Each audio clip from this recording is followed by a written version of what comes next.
Often strong people are naturally calm and don't seek conflict, but this isn't always the case.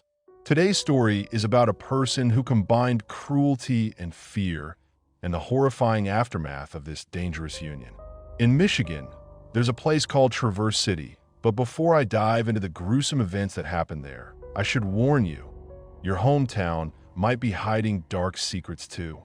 Please drop your location in the comments. Who knows, maybe the next video will uncover the truth nobody's talking about. I'm collecting stories from all over the country, and your area could be featured next on my channel. In this small town where life flowed steadily, there was the picturesque Lake Michigan. During summer, the place filled with tourists who came to enjoy festivals and water sports events. They swam, boated, and enjoyed delicious local cuisine surrounded by unique landscapes. But when winter arrived, everything changed. Snow covered the ground, and tourists became significantly fewer. In this quiet corner, where time seemed to slow down, lived and worked 18-year-old Kaylee Bruce, a young woman whose fate was inextricably linked to this place. She had always been a cheerful and bright person. Smart, attractive, and determined. By the late 90s, she was thinking about pursuing higher education. Thanks to her academic achievements in school, she managed to enroll without much difficulty at Northwestern Michigan College, located in Traverse City. To support herself away from her parents, the student worked evenings as an administrator at the registration desk of a local beach condominium that rented apartments, rooms, and houses, including to visitors. The condominium, located right on the lakeshore, was very popular, especially during the season. On Monday evening, February 16th, 1998, Kaylee was working at the resort's registration desk from 5 to 8 o'clock. In February, there were almost no tourists, just a few local residents, and she felt almost alone in the building. The previous evening, while talking with a friend, she shared her impatience for the season to begin when there would be more guests and, with them, better pay. That day, there was just over an hour left until the end of her shift, and the young woman had to do some light. The cleaning was finishing, and all items were neatly stored in the utility closet. Then, as if waiting for something, she headed home. During this period, her life was connected with her friend Kim, who also worked at this condominium. That evening, Kim wasn't on shift, but fate brought her past the resort around 7:30 when she was dropping off her friends after dinner at a restaurant. Driving by, Kim glanced toward the hotel and noticed light coming from behind the administration desk. There was Kaylee, who had started to gather her things. Kim, wanting to drop off her friends as quickly as possible, planned to come back for Kaylee, but something in the air foreshadowed changes. She was coming back, and time dragged on like eternity. More than 40 minutes had passed when, driving past the resort, Kim noticed that the light inside was turned off and Kaylee was nowhere to be seen. Anxiety crept into the young woman's heart. She decided she was late and her friend had already left. But, driven by instinct, she approached the door to look through the glass. The emptiness inside only strengthened her belief that Kaylee had left the place. Turning around, Kim headed home, not suspecting that her world would soon be turned upside down. The next morning, February 17th, 1998, around 7 o'clock, the first person to arrive at work in the hotel office was a climate equipment maintenance technician. His name was Zachary Medin, a young man who had no idea that his day would become the beginning of something terrible. He immediately noticed that the door was unlocked. This didn't alarm him. The young man calmly entered. Calling out her name, he received no answer. No one was visible. Kaylee should have already been starting to prepare for the workday at the administration desk. The young woman was never late and always arrived early, but not today. All the lights remained off. The technician walked around the floor and noticed a glimmer through a crack in the utility closet door. Zachary decided to go down and check if the administrator was there. When the young man got closer, he noticed suspicious red spots near the threshold. In the darkness, shrouded in ominous silence, the young man opened the door and encountered a horror that would forever change his life. Zachary, overcome with panic, rushed out of the utility room and, without thinking, dialed 911. When police arrived at the scene, they saw him, a young man who could barely speak, his face distorted with fear and his eyes full of tears. He described what he had seen, and every sound he made reflected deep emotional trauma. The utility closet, which stored household appliances and cleaning equipment, became the most frightening crime scene in the history of local law enforcement. This place will forever remain in their memory as a symbol of horror and the unpredictability of human nature. In the small room where silence reigned, blood was splattered on the walls and ceiling, as if an artist in a fit of madness had left his mark.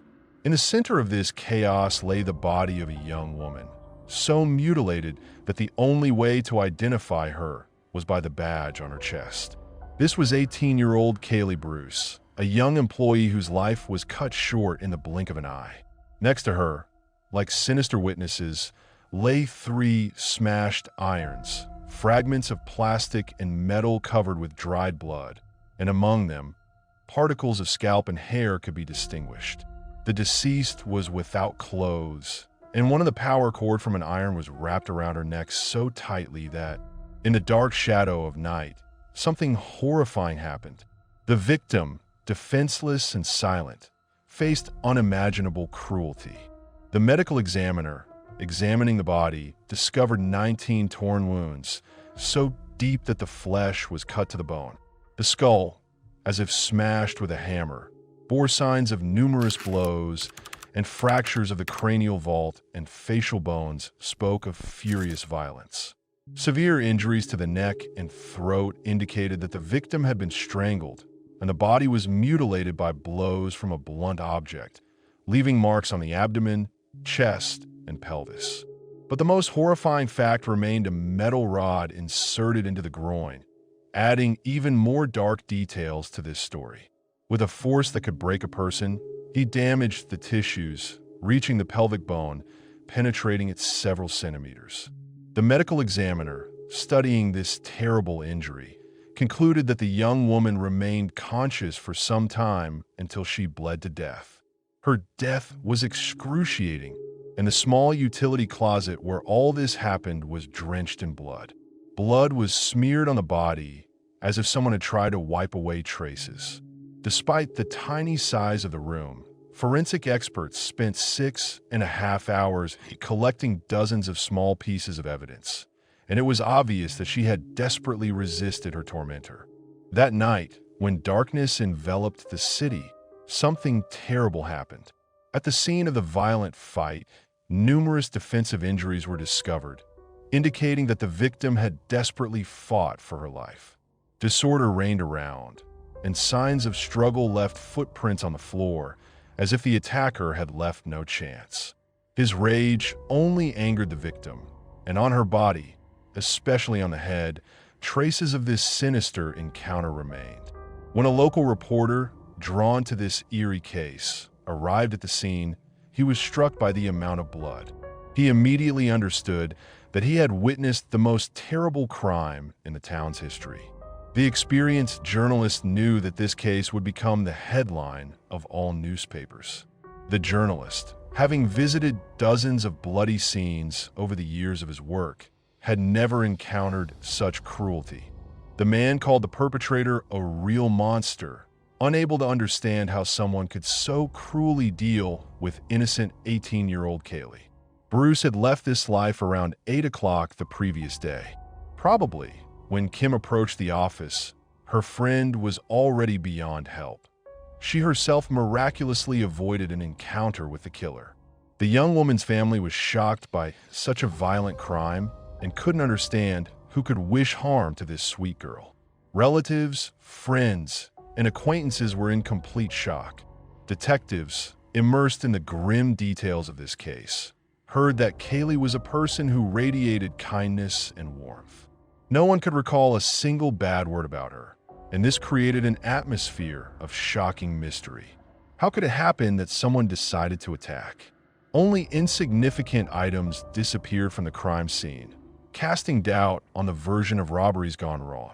The detectives were drawn to the fact that the criminal probably knew Kaylee personally. The cruelty of the attack spoke of something more. Revenge, hatred, jealousy. These motives became increasingly likely, and there was a threat in the air coming from the attacker. He had been watching her, knowing her daily routine. This allowed him to choose a moment when Kaylee would be most vulnerable. The killer probably knew when to strike, so that no one would be around. She might have trusted this person. The search for the criminal began in the immediate surroundings, among local residents who regularly had contact with the deceased, possibly living nearby. Unfortunately, there were no surveillance cameras on the resort territory or even inside the office, depriving the investigation of important clues. All blood at the crime scene was analyzed. The victim, as if left to the mercy of fate, did not leave a single fingerprint behind. This was clearly the work of someone familiar with the criminal world. The criminal had possibly acted in gloves or had carefully destroyed all his traces. In the small utility closet where the drama unfolded, more than 100 pieces of evidence were collected, but the only trace left by the aggressor was shoe prints on the body and the bloody floor. Forensic experts, using a special substance, were able to get a clearer pattern of the sole, capturing all the minutest details. When the police finally got a complete footprint, they assessed its importance for the investigation. The killer's size was impressive. He was a strong guy whose shoes left traces full of aggression. The tread was clear, resembling work boots, which could not but alert the detectives. They went to local stores in search of a similar pair. As it turned out, the imprint belonged to shoes of the pair brand, and the impression was made using special paper. When detectives matched it with traces found on Kaylee's body, they discovered a complete match. The only lead led to a person who probably used special clothing. Soon, detectives decided to talk to the worker who serviced this place.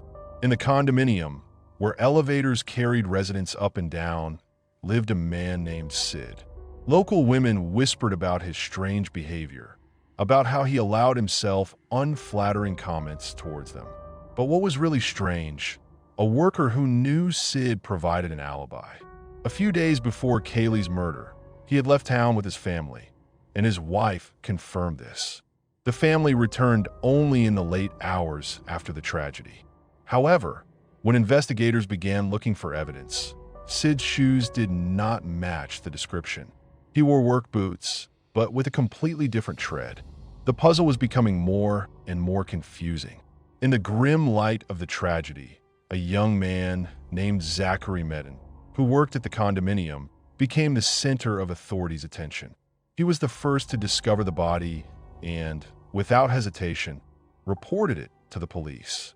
This maintenance technician, dressed in special work clothes and footwear, instilled fear among the young women who worked nearby. Their concerns intensified after the terrible incident. Detectives, alerted by his actions, noticed that he himself contacted the police, reporting the find. This behavior is sometimes observed in killers who seek to divert suspicion from themselves and find out at what stage the investigation is. Before learning all the details, what do you think? Was this crime solved or not? Write your bet in the comments. The investigation revolved around a mysterious figure named Zach, who was brought to the station for official questioning. His goal was to check and exclude from the list of suspects.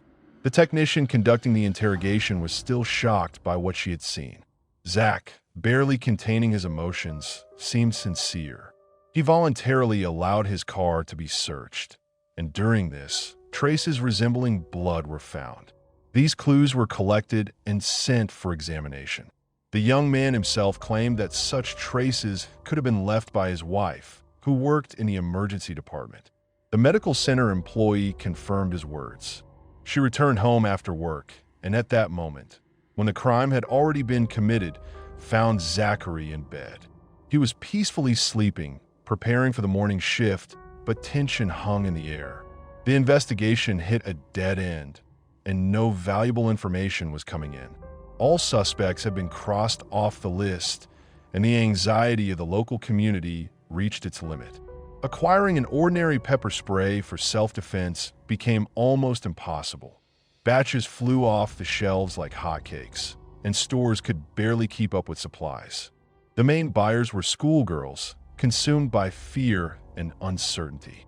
Students, overwhelmed by fear, avoided solitary walks, especially in the dark. During this gloomy time, one of the detectives arrived at the college dormitory where Kaylee had studied. Witnesses began to talk about several suspicious young men who had already managed to attract attention. They needed to be checked. However, as it turned out, they had nothing to do with the case. Detectives also spoke with Kaylee's friend, Kate, who knew the deceased better than anyone else in town.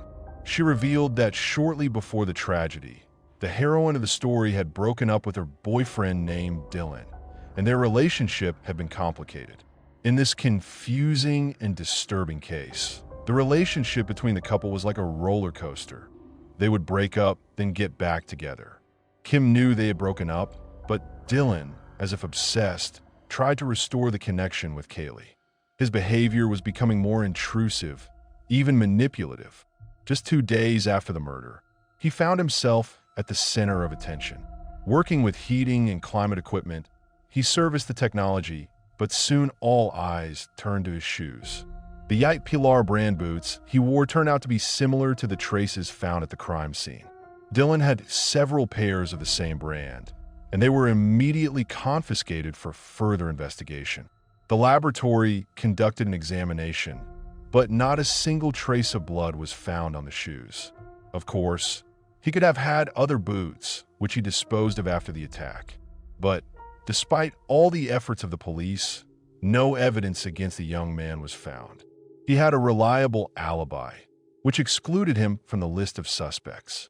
In parallel, an investigation was conducted into the case of the young woman who did not live in the city and became a random victim. The killer could now be tens or even hundreds of kilometers away from the crime scene. A real drama erupted in the condominium, and the degree of cruelty of the crime spoke of deep hatred or even sadistic tendencies.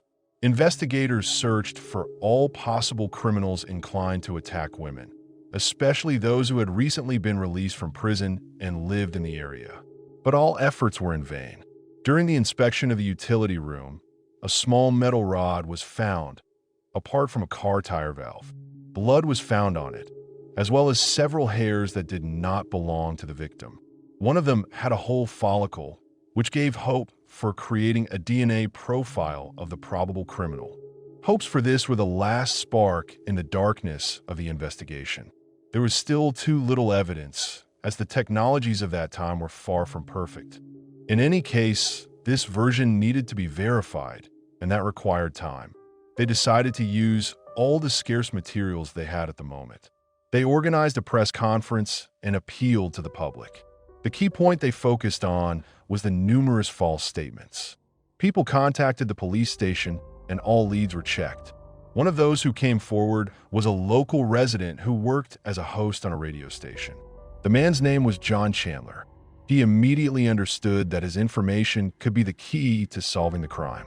On February 26, 1998, just 10 days after the brutal murder of the student, John, after the press conference, headed to a tire repair shop located near the resort area. While the host remained in the waiting room, John accidentally overheard a conversation between the manager and other employees. They were discussing the absence of one of the technicians who had not come to work for several days. All these people had also seen him last. At the press conference, people started talking about oddities, and rumors began to spread like wildfire.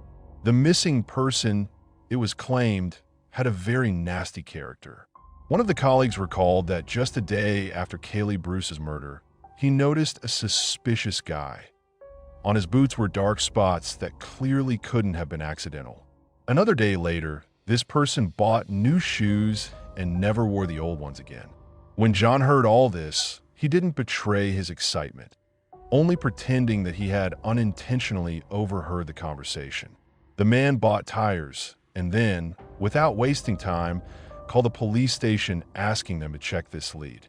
The host, not suspecting what was happening, continued his work. It was felt that this information had enormous significance. The detectives, imbued with this confidence, headed to the tire factory. The manager, as if knowing that his time was running out, immediately confessed. John's words were true.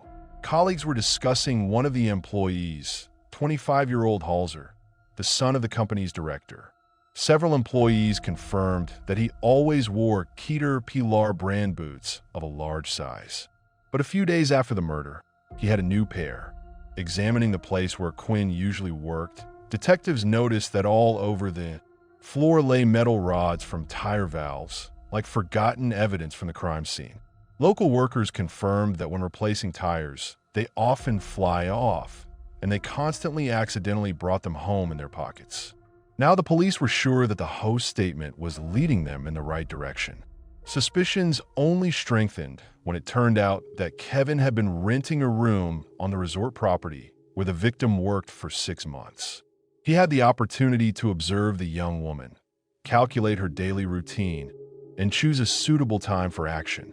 The time when she found herself alone became the beginning of a dark story.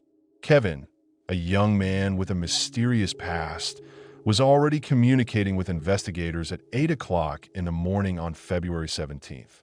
That day, the girl's body was discovered, and he was the only one who didn't ask a question about what happened, which raised suspicions. His words about being in a hurry to get to work sounded unconvincing. He quickly evaded contact with the authorities while evidence was still being collected at the crime scene. The process dragged on, and at the time of their meeting, detectives did not have the necessary clues. Tension hung in the air, and it became obvious that something was wrong with this story. The criminal could have been in the hands of law enforcement from the very first minutes of the investigation, but he managed to slip away. The new prime suspect wore boots of the same size.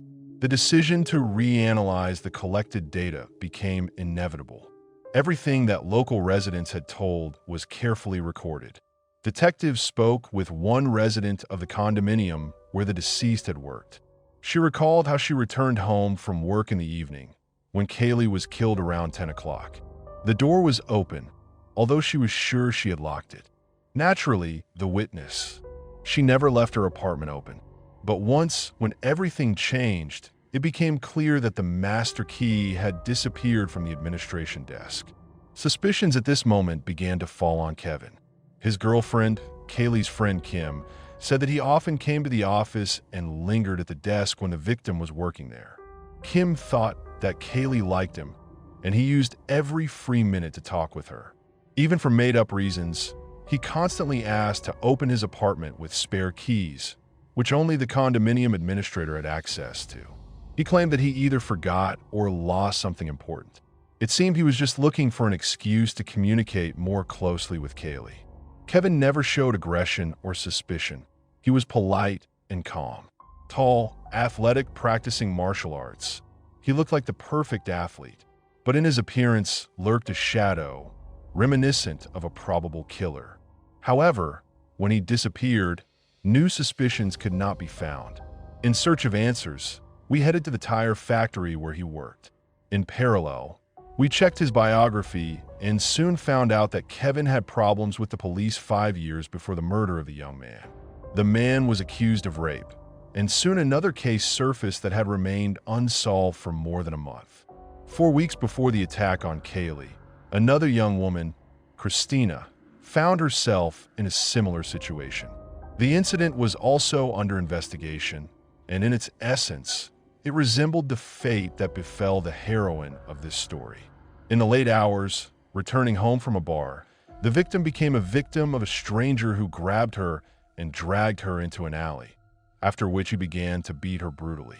She received serious injuries, but was sure that she had been saved by a miracle, realizing that the criminal knew no mercy.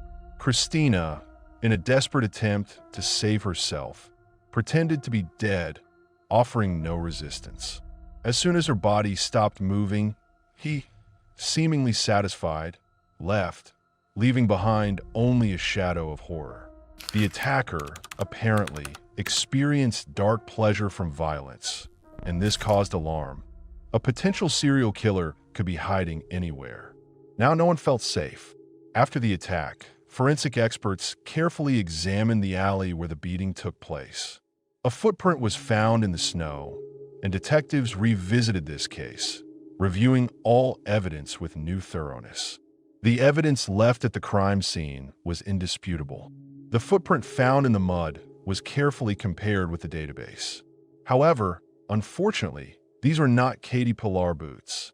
But here's a pair of work shoes, identical in size, instilled anxiety. This large size indirectly confirmed the worst fears of investigators and gave grounds to connect the crime with the suspect. In attempts to understand at what point Kevin escaped, they realized that he disappeared from the radar immediately after the press conference, where the sizes and brand of shoes, as well as the pattern of the tread he wore, were announced. This could have scared the probable killer. Having obtained an arrest warrant, the police headed in his direction. The apartment where the tragedy occurred left no traces that could shed light on this case. No bloody shoes, no clothing that could point to the perpetrator. Even the drains and sinks in the bathroom were thoroughly checked, but here too, not a drop of blood was found. This put detectives at a dead end, and they began to fear that Kevin had managed to get rid of key evidence. At the same time, his friend named Mike came to the police station. He looked worried and stated that he might know where to look for Kaylee Bruce's killer. The day before, he had spent Friday evening at a club with his friend, who, as it turned out, was that very friend. On that ominous evening, when young people gathered to drink and chat, tension hung in the air. All this happened after the press conference, where detectives, like hunters, received a warrant for Kevin Halser's arrest. The main suspect, wanted, was at the very center of Michael's party. Suddenly, the phone rang, and Michael, picking up the receiver, heard the voice of a friend who insistently asked about Kevin's whereabouts. And there he was, the main suspect in the murder, sitting right across from him.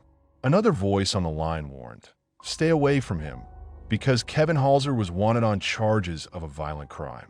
On that ominous evening, when the shadow of murder hung over Mike, he showed remarkable prudence and self-control. The guy, overwhelmed with fear for his life, knew that Kaylee was in danger and noticeably became nervous. But his friend, quickly orienting himself, said that a girl had called him and was asking him to come home. The probable killer, suspecting nothing, also said it was time for him to leave. Mike accompanied him to the parking lot, and here they said goodbye, driving off in different directions. As soon as the suspect was out of sight, Mike instantly called the station, providing a description of the criminal's car and his clothing. Kevin had reported that he was heading south, but had no precise directions. The criminal, like a ghost, slipped away from justice, leaving behind only the golden trail of his car. Detectives, like predatory birds, swooped down on the parking lot, but there was neither Kevin nor his car. He had deceived them again, had slipped into the shadows again. The police interrogated the security guard, and he, as if under pressure, admitted that he had a long conversation with the suspect before he disappeared. Kevin headed to Indiana, intending to catch a train. Perhaps this was just a false trail, but the detectives had no other choice. They followed him like shadows, ready to catch the probable killer, who seemed to always be one step ahead. During the same period, testing of hair found on the metal part was completed. The blood taken from this small rod belonged to Kaylee Bruce, and the hair turned out to be male. Samples were taken from Kevin's apartment, which allowed comparing the DNA profile of the criminal. The match was complete, and fear seized everyone. He could, like a cornered beast, start killing. But Quinn Halser was intercepted and arrested. Earlier, during a transfer in Chicago, the guy refused to cooperate with the investigation and immediately demanded a lawyer. However, the evidence against him was irrefutable. The prosecution considered the trial a mere formality. Detectives found out that he had moved to this condominium just 6 months before the murder. They suspected that the criminal did not randomly choose his victim. She probably appealed to him, and he became obsessed with her. He began to follow Kaylee Bruce. He may have even stalked her. When the young man learned that she would be working here and studying in the city, he decided to be as close to the future victim as possible. Naturally, all this could not end well. On June 21st, in 1999, hearings began in the case of Kevin Halser, who was charged with the murder of Kaylee Bruce. Despite his father's wealth and an experienced defender, it seemed even he did not believe in his client's innocence. In October 1999, the jury returned a verdict. Kevin Halser was found guilty of first-degree murder and sentenced to life imprisonment without the possibility of parole. Considering the possible connection with another similar attack on a girl in the city alley, the detectives' work was just beginning. Now they received full access to things related to the case. Quins and checked the pair of shoes he wore. A small bloodstain was found on the seam. It belonged to Christina, the very girl who had been beaten half to death. In the 5 years that had passed since Kevin was convicted of rape, many more attacks could have occurred. Suspicions were checked, but these guesses could not be confirmed. Everyone in his environment was in danger. The witness who found her apartment open when she returned from work was shocked. By some lucky coincidence, having just missed Kevin Halser, the police began to suspect that this was not a coincidence. He stole the master key and used someone else's apartment, knowing that no one would be there long enough. After the massacre, he entered someone else's territory to take a shower and wash away traces of his attack. This clever move allowed him to avoid immediate pursuit. Polly, Kim, and Seuss realized what danger they all were in. Kevin actually didn't feel anything for Kaylee except cruelty. Anyone could have been in her place, as the guy deliberately looked for a reason to approach her. In the shadow of Traverse City, where life flowed steadily, a tragedy occurred that changed everything. The killer, like a chess player, carefully calculated every move, observing the young woman's routine. She first met Kevin Home Chun, and at that moment her fate was already predetermined. The murder of Kaylee Bruce was not just an act of violence, but a cruel reminder of how fragile life is. This massacre, devoid of meaning, forever remained in the memory of the townspeople, dividing their existence into before and after. People are divided into two types: those who Google details after the release, and those who just watch. Which are you? Write in the comments. And don't forget to subscribe to Detective Brooks' channel to not miss even more captivating stories that will give you goosebumps. This story happened in 2004 in the state of New Jersey, USA. But before I tell you about the bloody events that occurred there, I want to mention that your town might also hide dark secrets. Write your town in the comments, and perhaps the next video will reveal the truth everyone has been silent about. Brittany Gregory was born on April 1st, 1988 in Brick Township, and was the youngest of 5 children in her family. As a result of her parents' divorce, she remained living with her father, but maintained close relationships with all her brothers and sisters, especially with her sister Brianna, who was 4 years older than her. In school, Brittany proved herself to be an excellent student, and teachers believed she could become a scientist. However, her unusual dream was to become a forensic expert and study evidence from crime scenes. In April, the girl celebrated her 16th birthday and also kept a promise to her mother. Now she was allowed to get her navel pierced.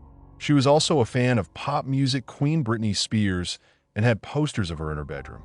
The young girl enjoyed TV shows about the forensic expert profession that she wanted to pursue.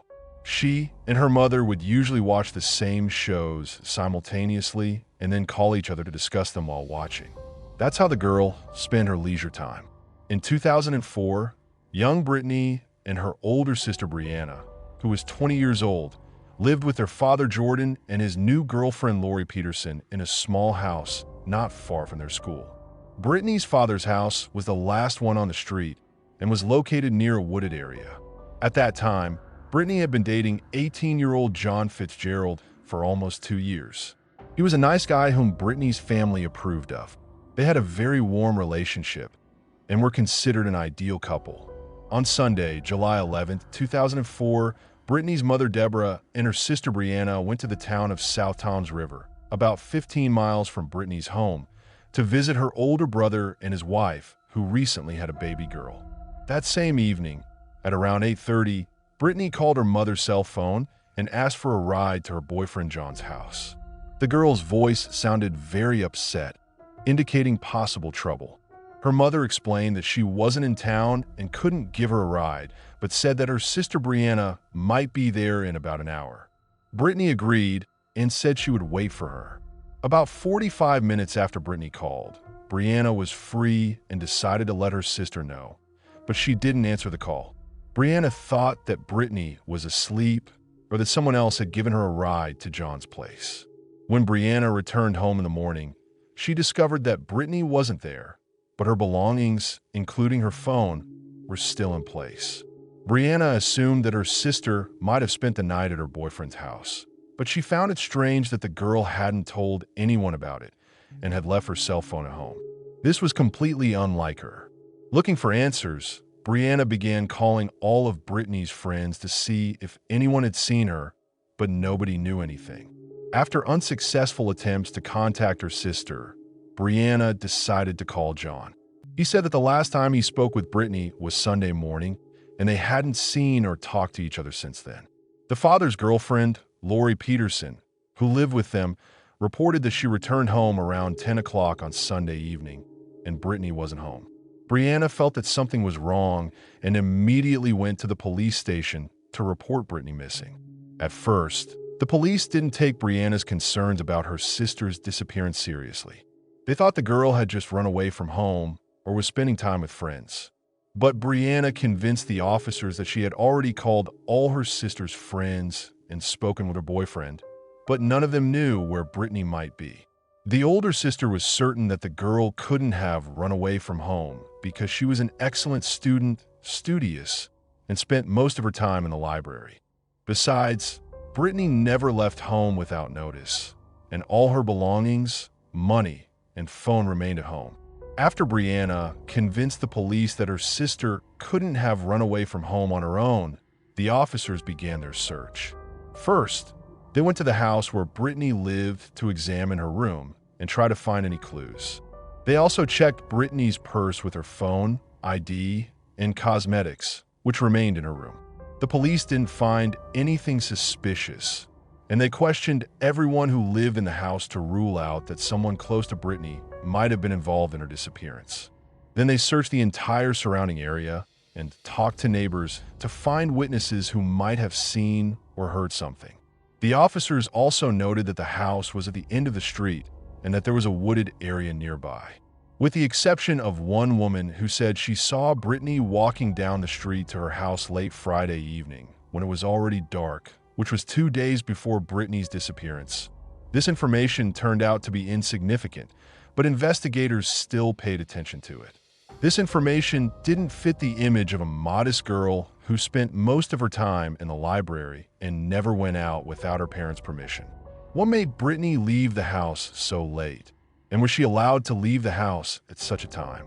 The police really wanted to find out if Brittany was really the homebody girl her sister described her as.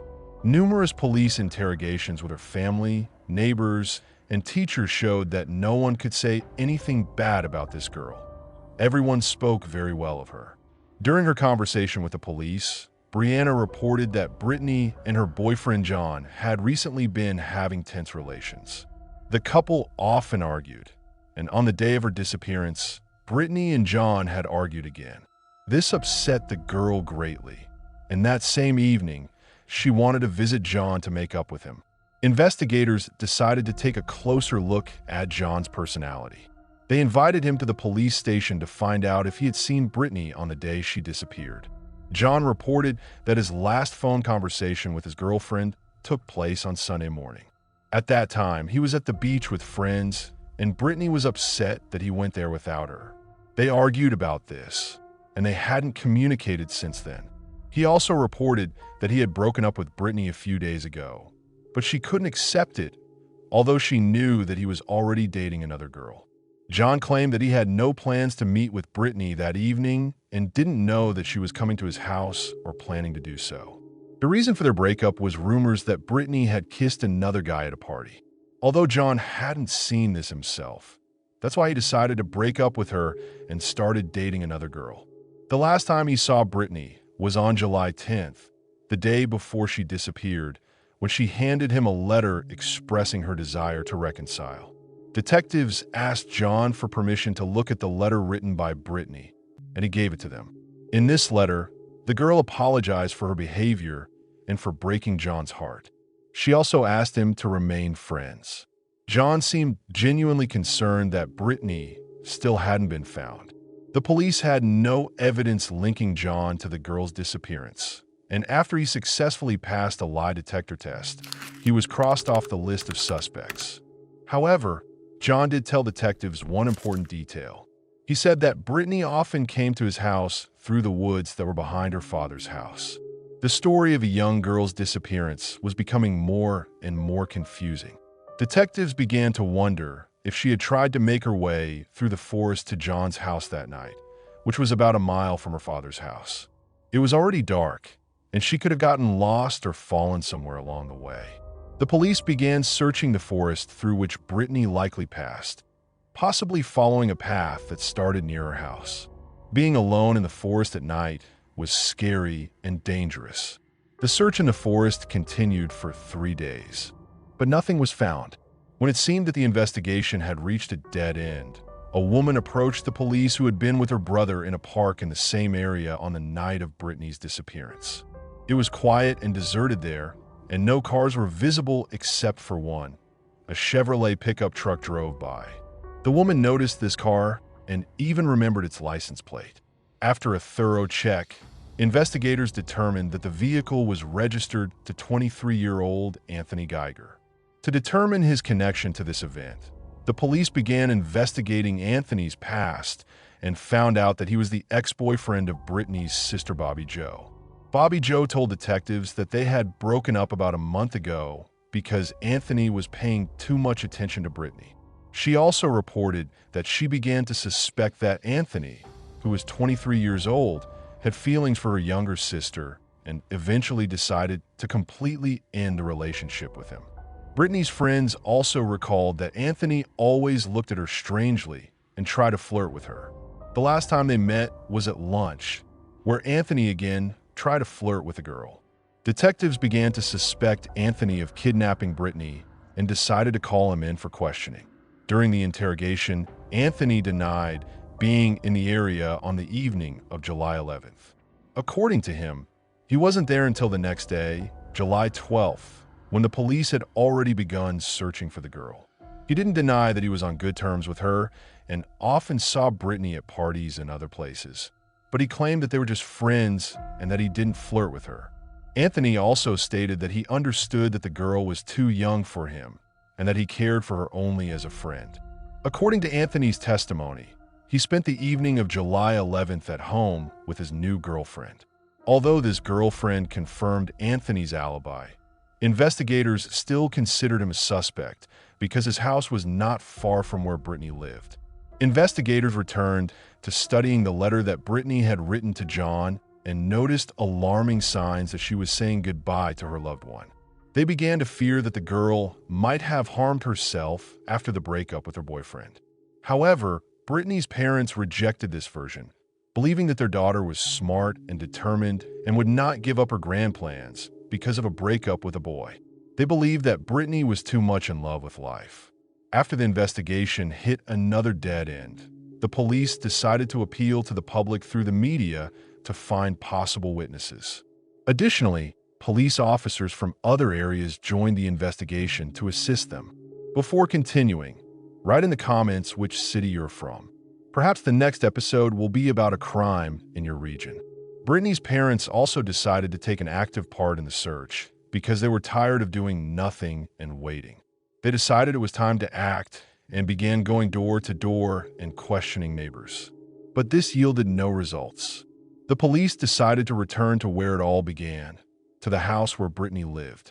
So, the detectives reasoned that even if the girl had decided to walk through the forest to meet her boyfriend, it was unclear why she left her phone in her room at home. Could someone have kidnapped her right from the house? If so, Was she familiar with this person? Did she trust him? During yet another thorough search of the house, the police discovered something important in Brittany's room, namely her personal diary, which contained a handwritten letter. The contents of this letter were of great importance to the police as it lifted the veil of mystery surrounding the family relationships.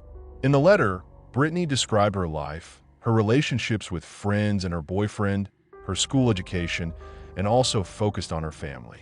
In particular, she wrote that she came from a dysfunctional family, that every Sunday she visited her older brother who was in prison, that her mother couldn't overcome her addiction and had abandoned her when she was 9 years old, and that now she had to live with her father with whom she was not very close, and also not close with his girlfriend.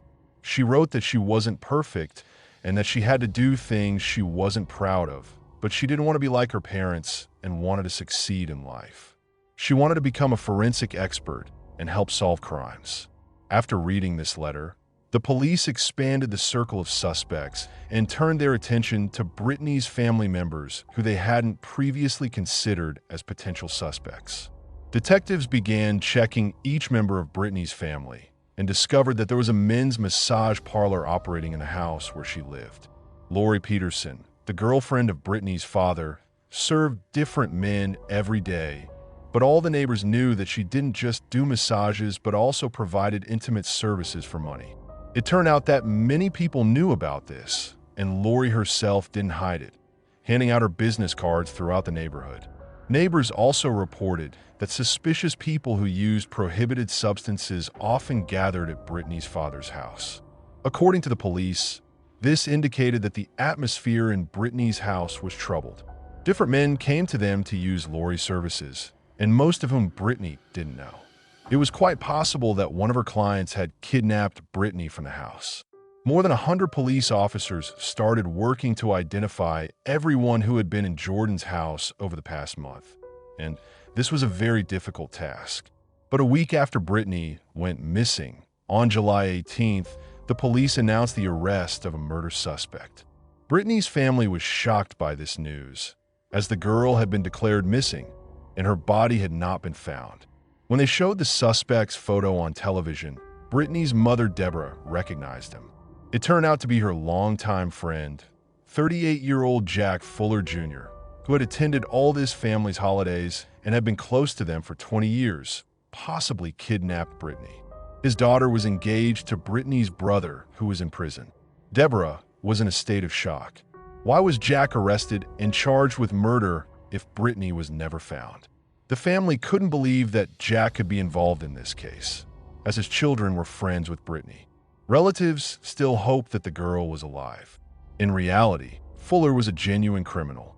He had been threatening neighbors of his home in Holly for most of his adult life.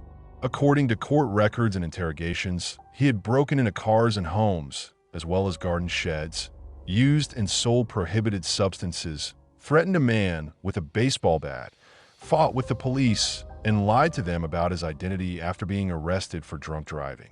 Just in the last 10 years, he had been arrested more than a dozen times. He had served time in state prison for theft and violating the terms of his parole. According to neighbors, many of his crimes went unnoticed because people were afraid of him. The last time he was tried, he was sentenced to 5 years in prison and was released a year before Brittany's disappearance. Brittany's parents assumed that Jack might have stolen money or jewelry to buy prohibited substances, but they didn't believe that he could harm their daughter. Soon after Fuller's arrest, it became known how the police managed to connect him to Brittany's disappearance.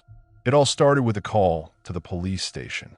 The caller said that a few days earlier, he had talked to Jack, who complained to him about back pain that arose after he buried a girl's body in sandy soil. Jack assured the man that the place where he hid the body would never be found and asked how deep he should bury a body so that animals wouldn't smell it. The police invited the informant to the station and offered him to wear a listening device so that when meeting with Jack Fuller, he could question him about crimes, including Brittany's murder. The informant agreed. And at the meeting, Fuller told him that he had buried the girl's body in a remote place and that it would never be found. Although he confessed to committing murder, He never mentioned Brittany's name. Additionally, Fuller stated that he needed to kill someone else who knew too much, pointing to his friend Tommy, who was in the car and didn't hear these words. Detectives were sure that Tommy knew something important that could help solve this case. Otherwise, Jack Fuller wouldn't want to get rid of him. Detectives came to Tommy's house and took him to the station for questioning, but he refused to cooperate, stating that he didn't know anything. The detectives knew he was lying, and to prove their point, they played the recorded conversation in which Jack says he wants to kill Tommy because he knows too much. Tommy realized that he was in danger and decided to cooperate with the police. He told them that on the night Brittany disappeared, he and Jack were driving around the neighborhood. They stopped in front of Brittany's house, and Jack decided to go inside to talk about something with her father. When he entered the house, there was no one there except the girl. After 5 minutes, Jack returned to the car with Brittany, and she sat in the back seat. According to Tommy, he was confused and asked what was happening. Brittany didn't answer anything. She lowered her gaze, and Jack said that he was going to drive Tommy home. Tommy claimed that Jack drove him home, and when he got out of the car, Brittany, who was sitting in the back, also got out of the car and sat in the front passenger seat, and then she and Jack drove away. The next day, when they met again, Jack didn't say anything about what had happened the night before. They went to a car wash where Jack thoroughly washed his car inside and out. This was unusual because he had never done this before. The car wash attendant even joked about it, but Jack got angry and told him not to mind his own business, or he would risk his life. Tommy explained that when he found out about the girl's disappearance, he realized that Jack might be involved and directly asked him what he had done with the girl. Jack was very angry at this question and replied that he had taken her home and then left, rudely asking him not to ask about it anymore if he didn't want trouble. Tommy suggested that Jack took Brittany to the forest to take advantage of her because that night he was counting on getting intimate services from Lori, but she wasn't home. Detectives realized that Jack was the man they needed. When they arrived to arrest him, Jack had a gas canister in his hands, and he looked as if he was about to set his car on fire. Was he going to burn the car to destroy evidence? But it seems that was the case. During the search, blood was found in the car, and forensic examination determined that it was Brittany's blood.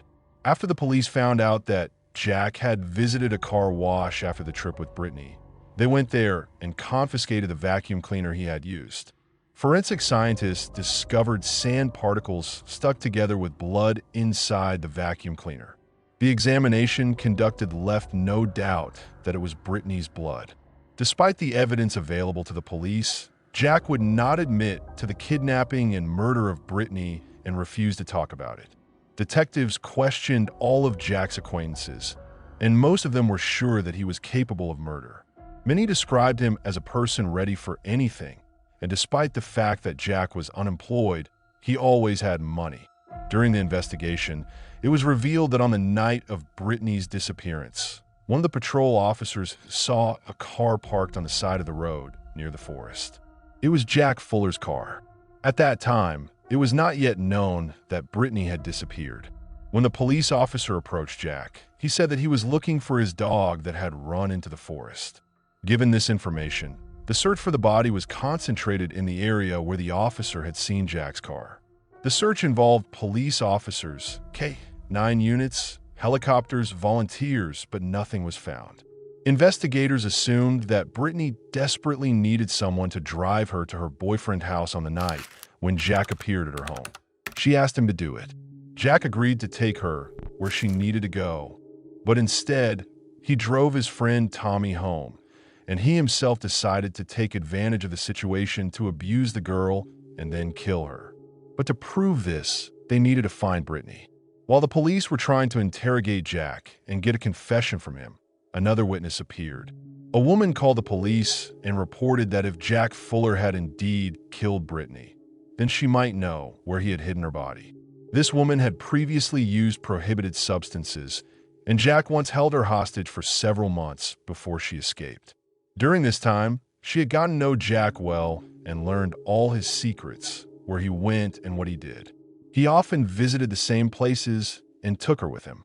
Once he showed her a place near a power line and said that it was a great place to bury her and that no one would ever find her body there. Detectives first didn't believe this woman and began asking her questions.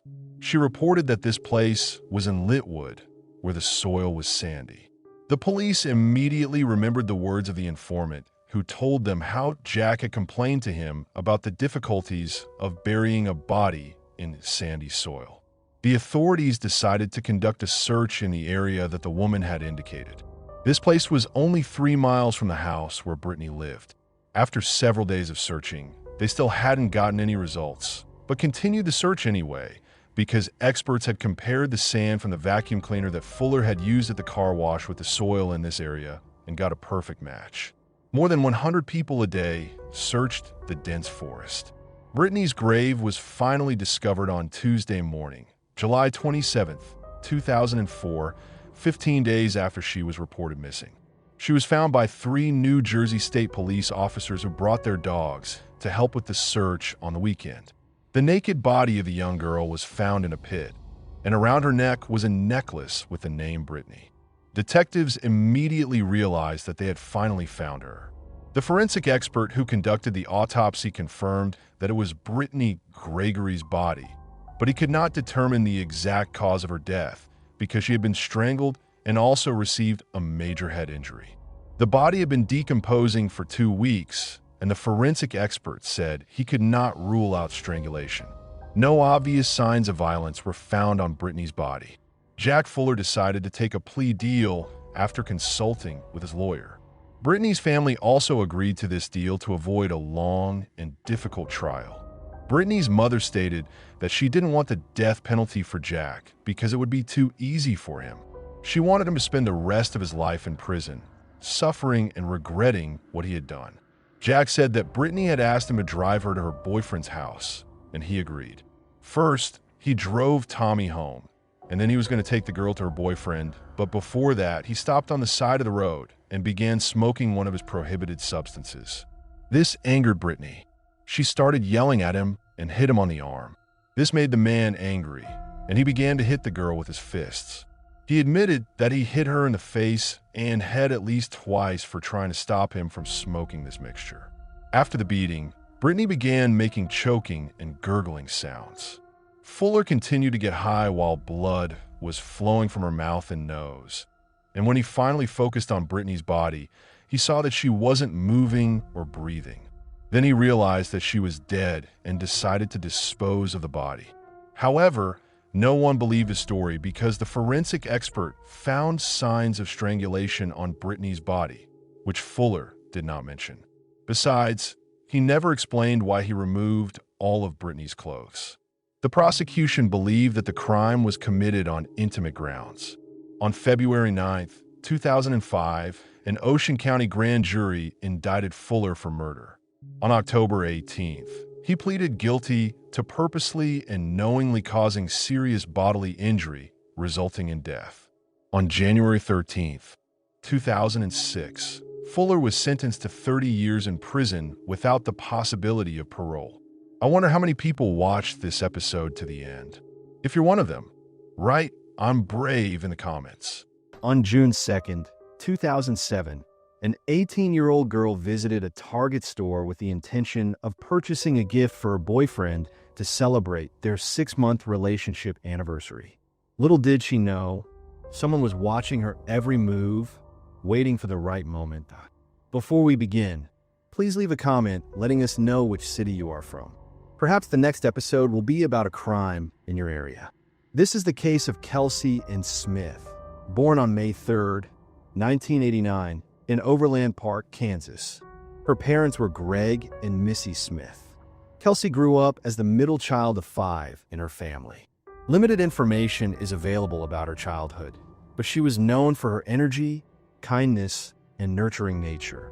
When relatives lost pets, Kelsey would create drawings to comfort them. At the age of 4, she developed a strong preference for the color blue, wearing it daily, which earned her the nickname Blueberry from her mother's friend. After the birth of her younger brother in 1995, 6-year-old Kelsey displayed extraordinary care and a desire to independently look after him. Throughout her childhood, she ensured her siblings received treats at the same time she did. She possessed a talent for turning strangers into friends, a skill that grew stronger each year. In the fall of 2003, 14-year-old Kelsey enrolled at Shawnee Mission West High School. It was here that she began shaping her identity as a strong, gifted, and respected individual. During her studies, she played the clarinet in the school orchestra, participated in choir and theater, and attended art and creative writing classes. In 2004, during her sophomore year, 15-year-old Kelsey was described as someone who could enter a room of strangers and leave with new friends. Around this time, her love for animals intensified.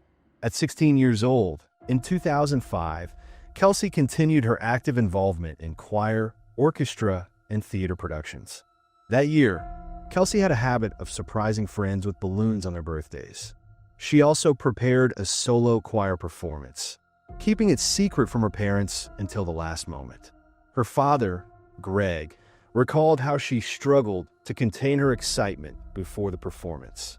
During this period, Kelsey began planning to attend Kansas State University to study veterinary medicine and join the university orchestra. In August 2006, 17-year-old Kelsey began her senior year of high school. She maintained all her previous activities and approached challenges fearlessly.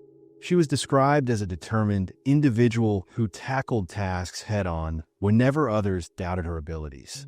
In late 2006, a significant event occurred in Kelsey's personal life. She met John Bearsmith, a boy her age. They likely met at school or an event, and feelings quickly developed between them. In an interview with Fox News, John described Kelsey as perfect for him, cherishing every moment they spent together. The couple discussed their future, career plans, college, marriage, children, and growing old together. Both aimed to attend the same university, and their relationship appeared harmonious. Despite the short duration of their relationship, they planned to deepen it. Among their conversations was even the topic of death. Kelsey expressed her wish for people to celebrate her life rather than mourn her passing. Over the following months, the couple remained together, and Kelsey's parents began to see John as part of the family. On May 3rd, 2007, Kelsey turned 18, and on May 24th, she graduated from Shawnee Mission West High School. The event was significant for her parents, friends, and John. However, tragedy struck 9 days later. On June 2nd, 2007, John and Kelsey planned to celebrate their 6-month anniversary. Their schedule included a poolside party, dinner, and exchanging gifts. John prepared to give Kelsey a promise ring, while she intended to create a photo album for him. Around 6:30 in the evening, Kelsey left for Target in her 1987 Buick Regal to buy the album. Before leaving home, she told her family she would return shortly, as she only needed to make a quick stop at the store. According to surveillance footage, Kelsey arrived at Target shortly after 7 o'clock in the evening and searched for a photo album. While in the store, she called her mother, Missy, likely to confirm her arrival and discuss the purchase. After completing her transaction, she left Target. The subsequent events took a horrifying turn. Around 8 o'clock that evening, Kelsey's parents and John, who had arrived at their home, grew concerned when she failed to return. She did not answer phone calls, and her absence was uncharacteristic as the celebration was set to begin at 8. The Smith family and John repeatedly tried to contact Kelsey without success. Their anxiety escalated, and they realized the severity of the situation. They later drove to Target, where Kelsey had last been seen, but her car was not there.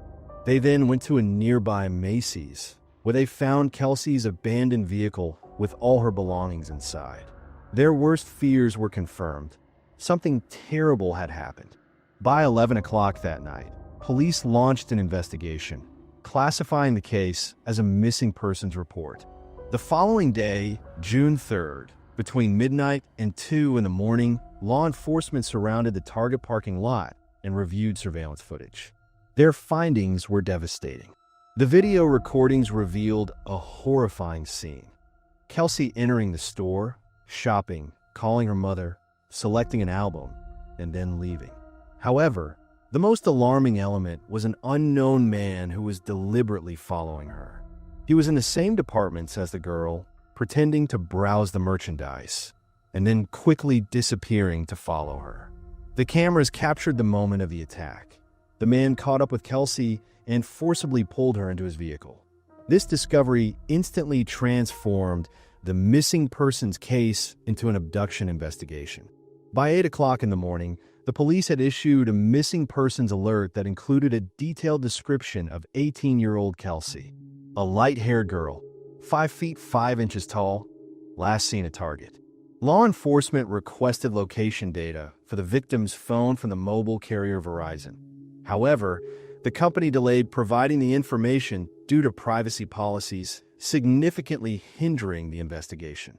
This situation would later lead to changes in legislation, which will be mentioned later.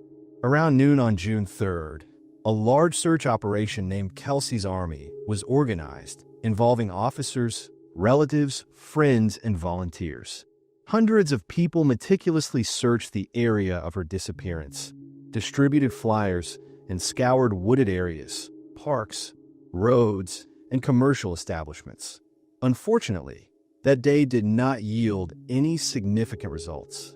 On June 4, 2007, the police continued their search efforts and conducted an in-depth analysis of the surveillance recordings. They managed to obtain a fairly clear image of the suspect, but it was decided to withhold its public release to avoid premature exposure. That day, the search area was significantly expanded, and around 6 o'clock in the evening, law enforcement intensified pressure on Verizon to provide Kelsey's phone records as the delay continued. The day ended without any substantial findings. On June 5, 2007, the search operation grew even larger while waiting for data from the mobile carrier.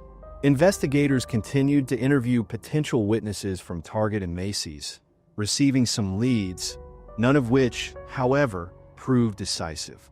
The investigation team decided to release the surveillance footage through local television channels, which later led to an important testimony that will be discussed in detail. Additionally, considering the potential interstate nature of the crime, the police reached out to the Federal Bureau of Investigation. More than 500 volunteers continued the search throughout the day, but to no avail. A turning point came on Wednesday, June 6, 2007, when Verizon finally provided Kelsey's mobile phone records after a 4-day delay. By this time, the family and police had engaged legal support. A technical specialist accurately pinpointed the last signal from the phone, 1.8 miles north of a tower near Longview Lake in Grandview, Missouri. Although a total of 4 signals had been recorded, this information directed the search efforts to the specified area. Only 45 minutes after receiving the new data did the police discover Kelsey's body in a wooded area near Longview Lake. She was lying face down under some brush, and the cause of death was determined to be strangulation. The crime scene was immediately secured for forensic examination, which, along with information from a neighbor of the suspect, surveillance recordings, and DNA test results, allowed for the identification of the perpetrator. Between 6 and 8 o'clock in the evening on June 6th, law enforcement arrested the suspect at his home in Olathe, Kansas, from where he was promptly taken to jail. This raises the question of the identity of the attacker. An astonishing fact was that the criminal was entirely unknown to Kelsey, her relatives, and her friends. It was a random attack committed by Edwin Roy Hall, a 26-year-old married man and father of a 4-year-old boy. Biographical information about Edwin is limited, but certain facts are known. From his birth in 1980 to around the age of 6 or 7, he lived with his biological family, where he suffered sexual abuse from an uncle for an extended period. He also suffered from diabetes and required medication. Around 1987, when Edwin was 7 years old, he was removed from his biological family and adopted by Carol and Don Hall.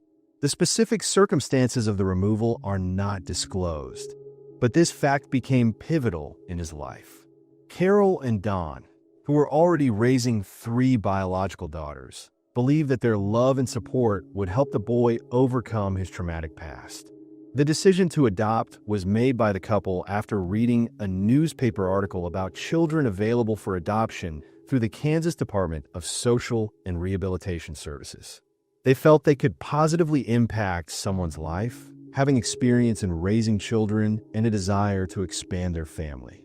However, immediately after the adoption, Carol and Don noticed behavioral issues with Edwin, which they attributed to his traumatic experiences. The boy displayed defiance both at home and at school, despite all effort from his adoptive parents to surround him with care and attention. No measures led to improvement. Dysfunctional behavior escalated throughout his teenage years until the situation reached a critical point. On December 2nd, 1994, when Edwin was 14, a juvenile court charged him with temporary unlawful possession of a 1984 Chevrolet. On June 23, 2005, Edwin was charged with stealing 2 accounts, $25 in cash, and a microcassette recorder, all classified as misdemeanors. In response to the 3 charges, he was required to complete 100 hours of community service and attend a law education program.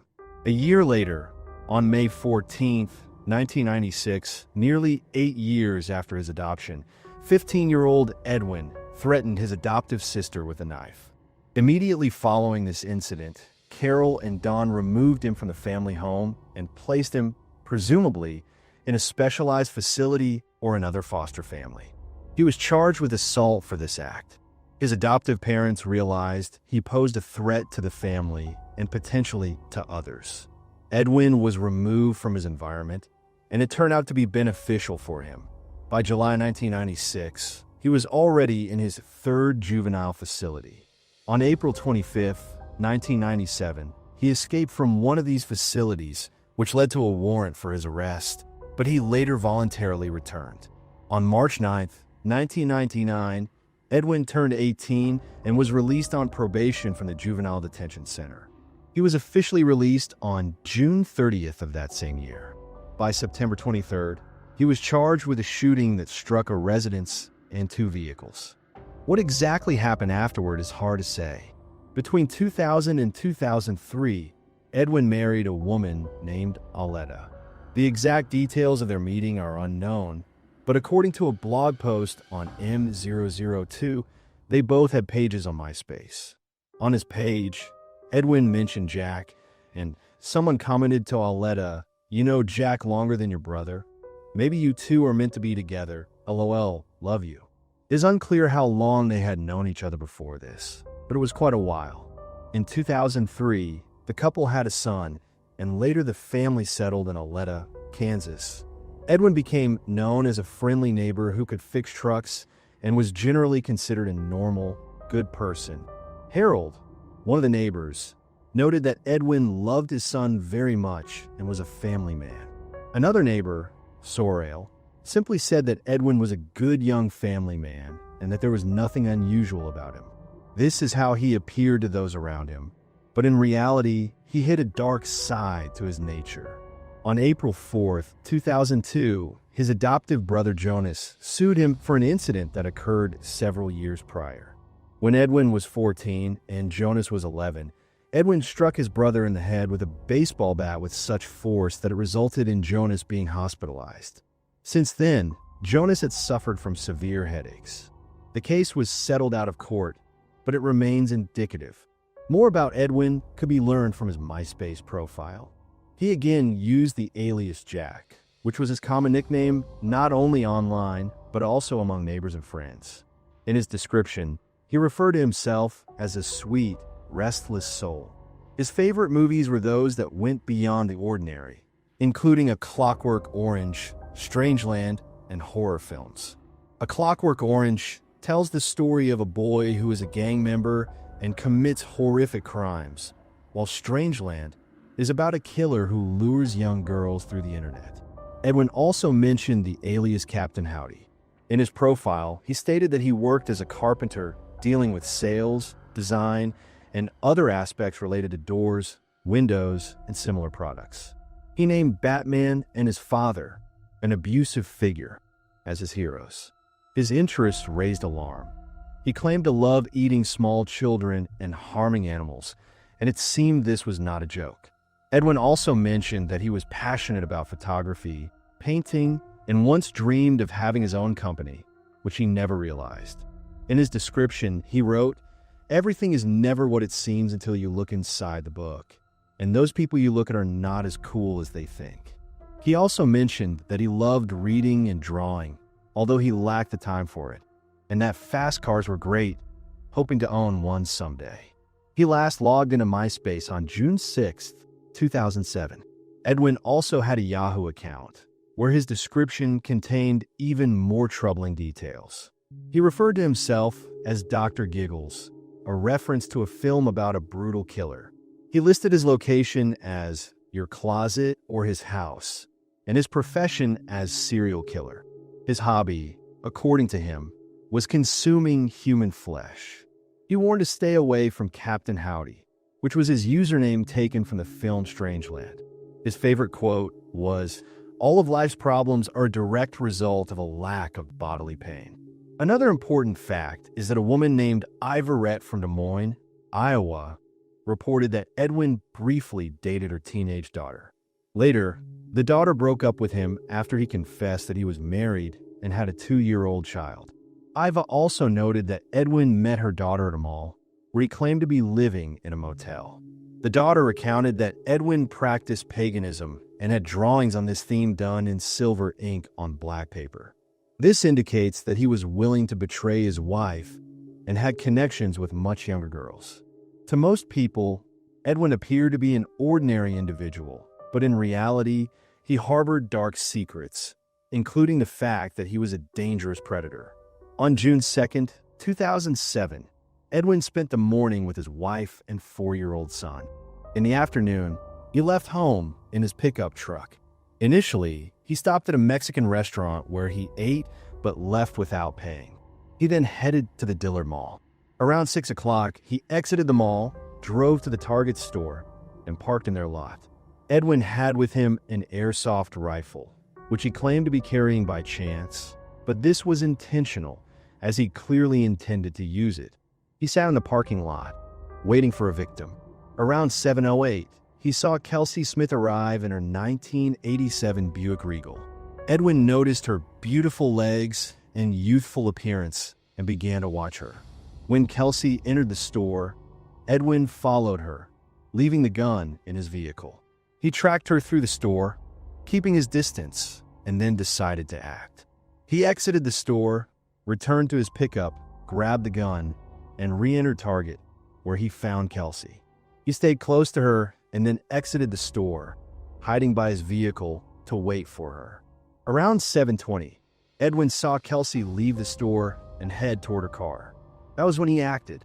At 7:21, he approached her from behind, forced her into her own vehicle at gunpoint. A struggle ensued between them, but Edwin prevailed, using the gun. He got behind the wheel of the Buick Regal and drove away. Kelsey was unaware that the gun was fake. Edwin drove her approximately 20 miles to a wooded area near Longview Lake in Grandview, Missouri. The trip took about 25 to 30 minutes.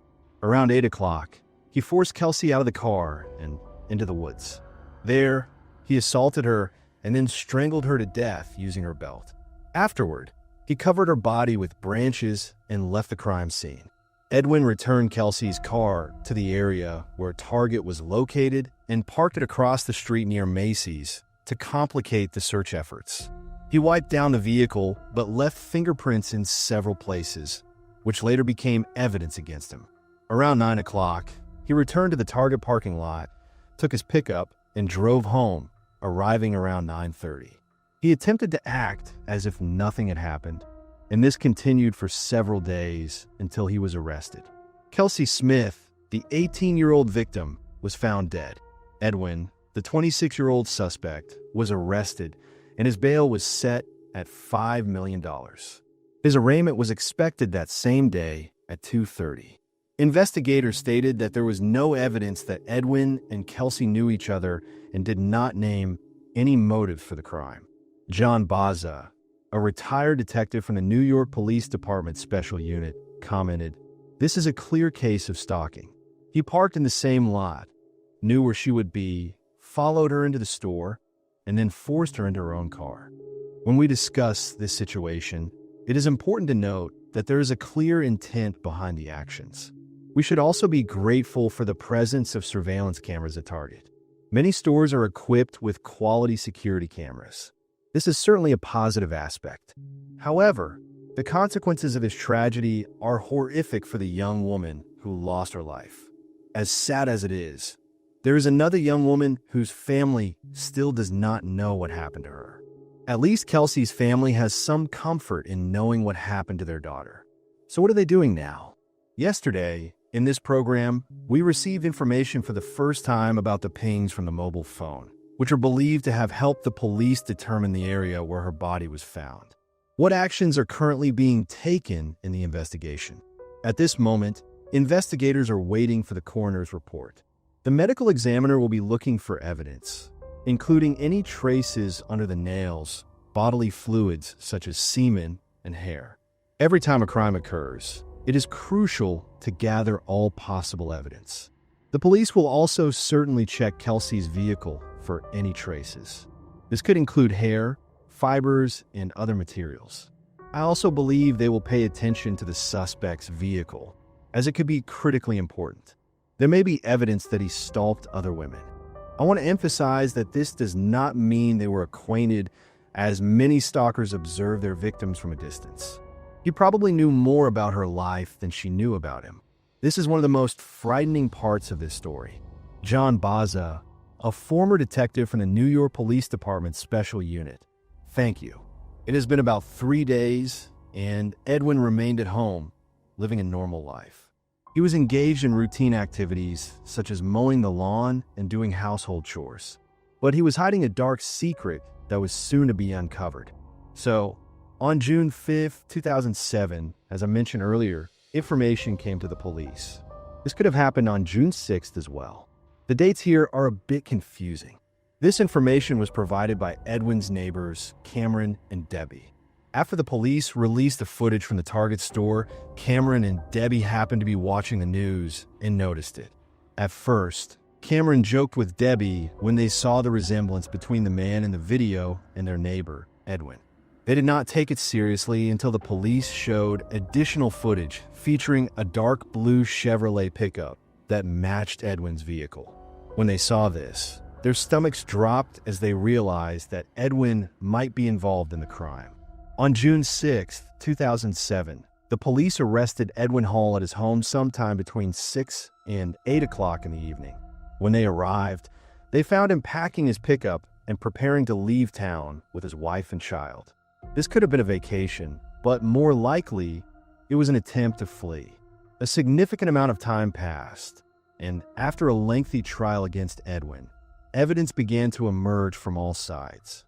Witnesses reported seeing Edwin emerge from the woods near the location where Kelsey's body was found. He came out with a duffel bag and appeared to be in a hurry.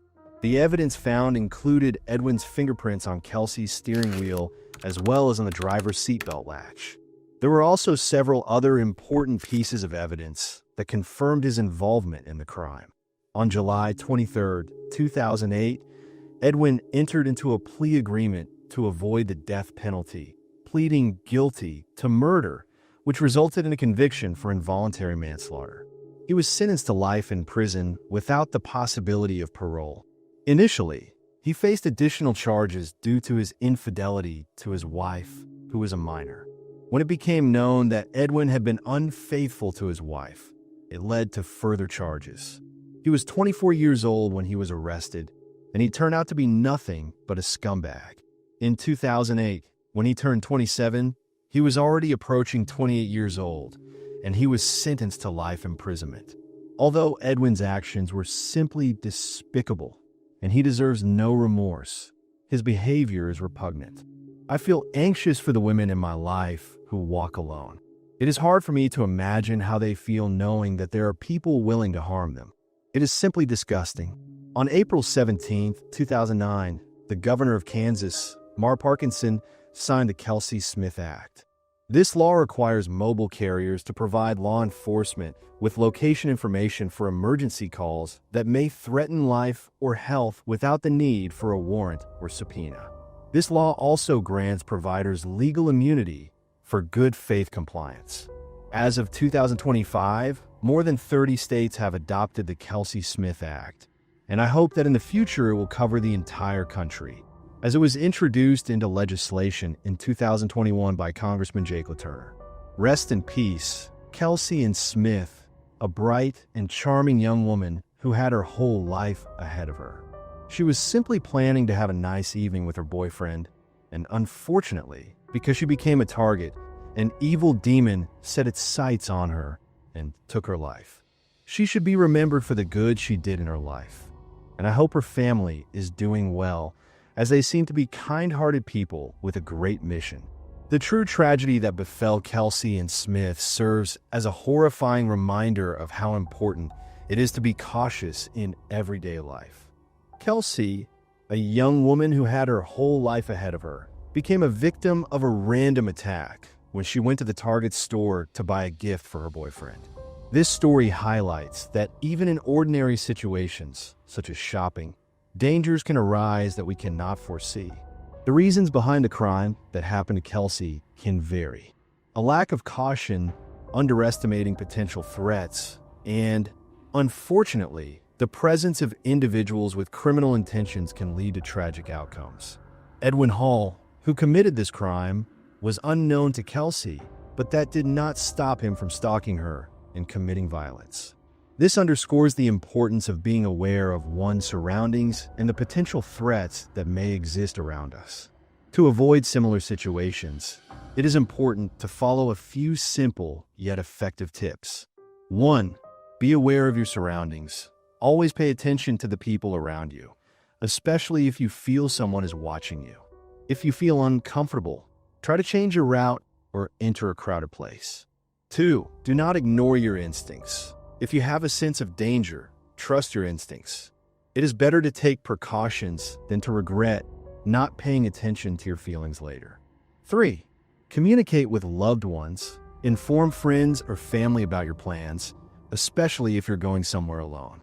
This can be helpful in case you need assistance. 4. Utilize technology. Modern technology can be your ally. Use safety apps that allow you to share your location with loved ones or call for help if needed. 5. Avoid dangerous situations. If you know certain places or situations may be unsafe, try to avoid them. This may include walking in the dark or visiting unfamiliar areas. 6. Know how to act in dangerous situations. Familiarize yourself with the basics of self-defense and know how to react in case of an attack.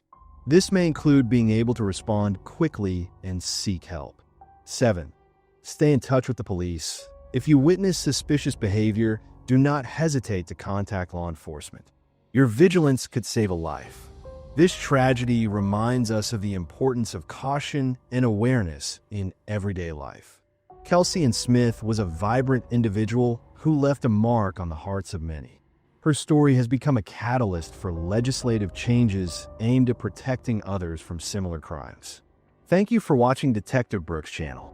If you enjoyed this video, please subscribe to our channel and give a thumbs up.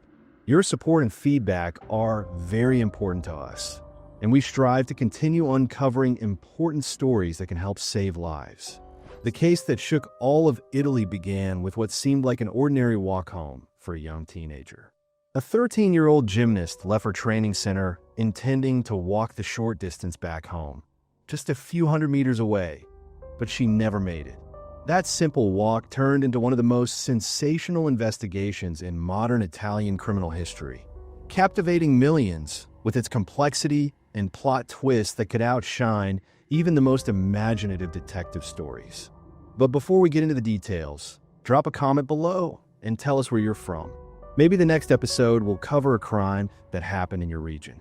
Born on the 21st of May, 1997, Yara Gambarejo lived in Brembate di Sopra, a quiet town of about 7,000 residents not far from Milan.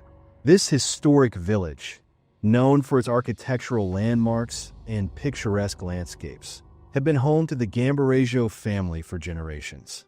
Yara's family consisted of her parents, an older sister, and 2 younger brothers. She attended the local school, maintained a wide circle of friends, and was deeply committed to gymnastics. The gym was located just a few hundred meters from her house, and Yara trained there regularly, several times a week. On the 26th of November, 2010, the 13-year-old gymnast decided to make a quick stop at the training center to return some audio equipment to her coach. At approximately 5:15 in the afternoon, she said goodbye to her parents and mentioned she'd be back in about an hour.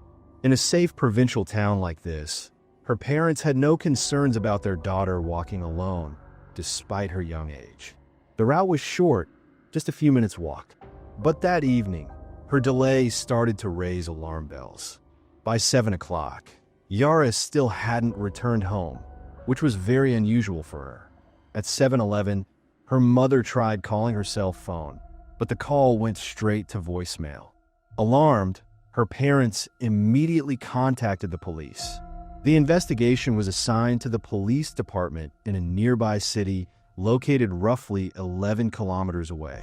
The case was handed over to an experienced detective, Letizia Ruggieri, who immediately dispatched officers to Brembate di Sopra to organize a search and brought in the Carabinieri to assist. After speaking with Yara's parents, the police began reconstructing her last known movements at the gym. Her coach confirmed seeing her at around 5:30 in the afternoon. Fellow gymnasts also said they saw Yara, spoke with her, watch her train, and then saw her leave to head home. Investigators were able to determine that Yara sent a text message to a friend at 6:44. That was the last confirmed contact anyone had with her. This narrowed the window of her disappearance to the short stretch between the gym and her family's home. Search teams split up. Some combed the streets while others gathered witness statements and reviewed surveillance footage. A few bystanders near the gym that evening reported seeing a girl matching Yara's description talking to 2 men near a red car, but authorities were unable to positively identify her. A thorough inspection of the gym turned up nothing. At the same time, local police and the Carabinieri scoured nearby streets, fields, and the banks of a local river. Firefighters and volunteers joined in the operation, but no trace of Yara could be found.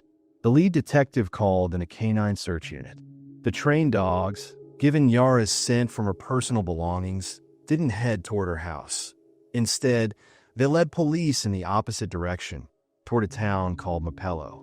Geolocation data from Yara's cell phone confirmed that the device had pinged a cell tower in Mapello at 6:49, just 5 minutes after she sent that last text message to her friend.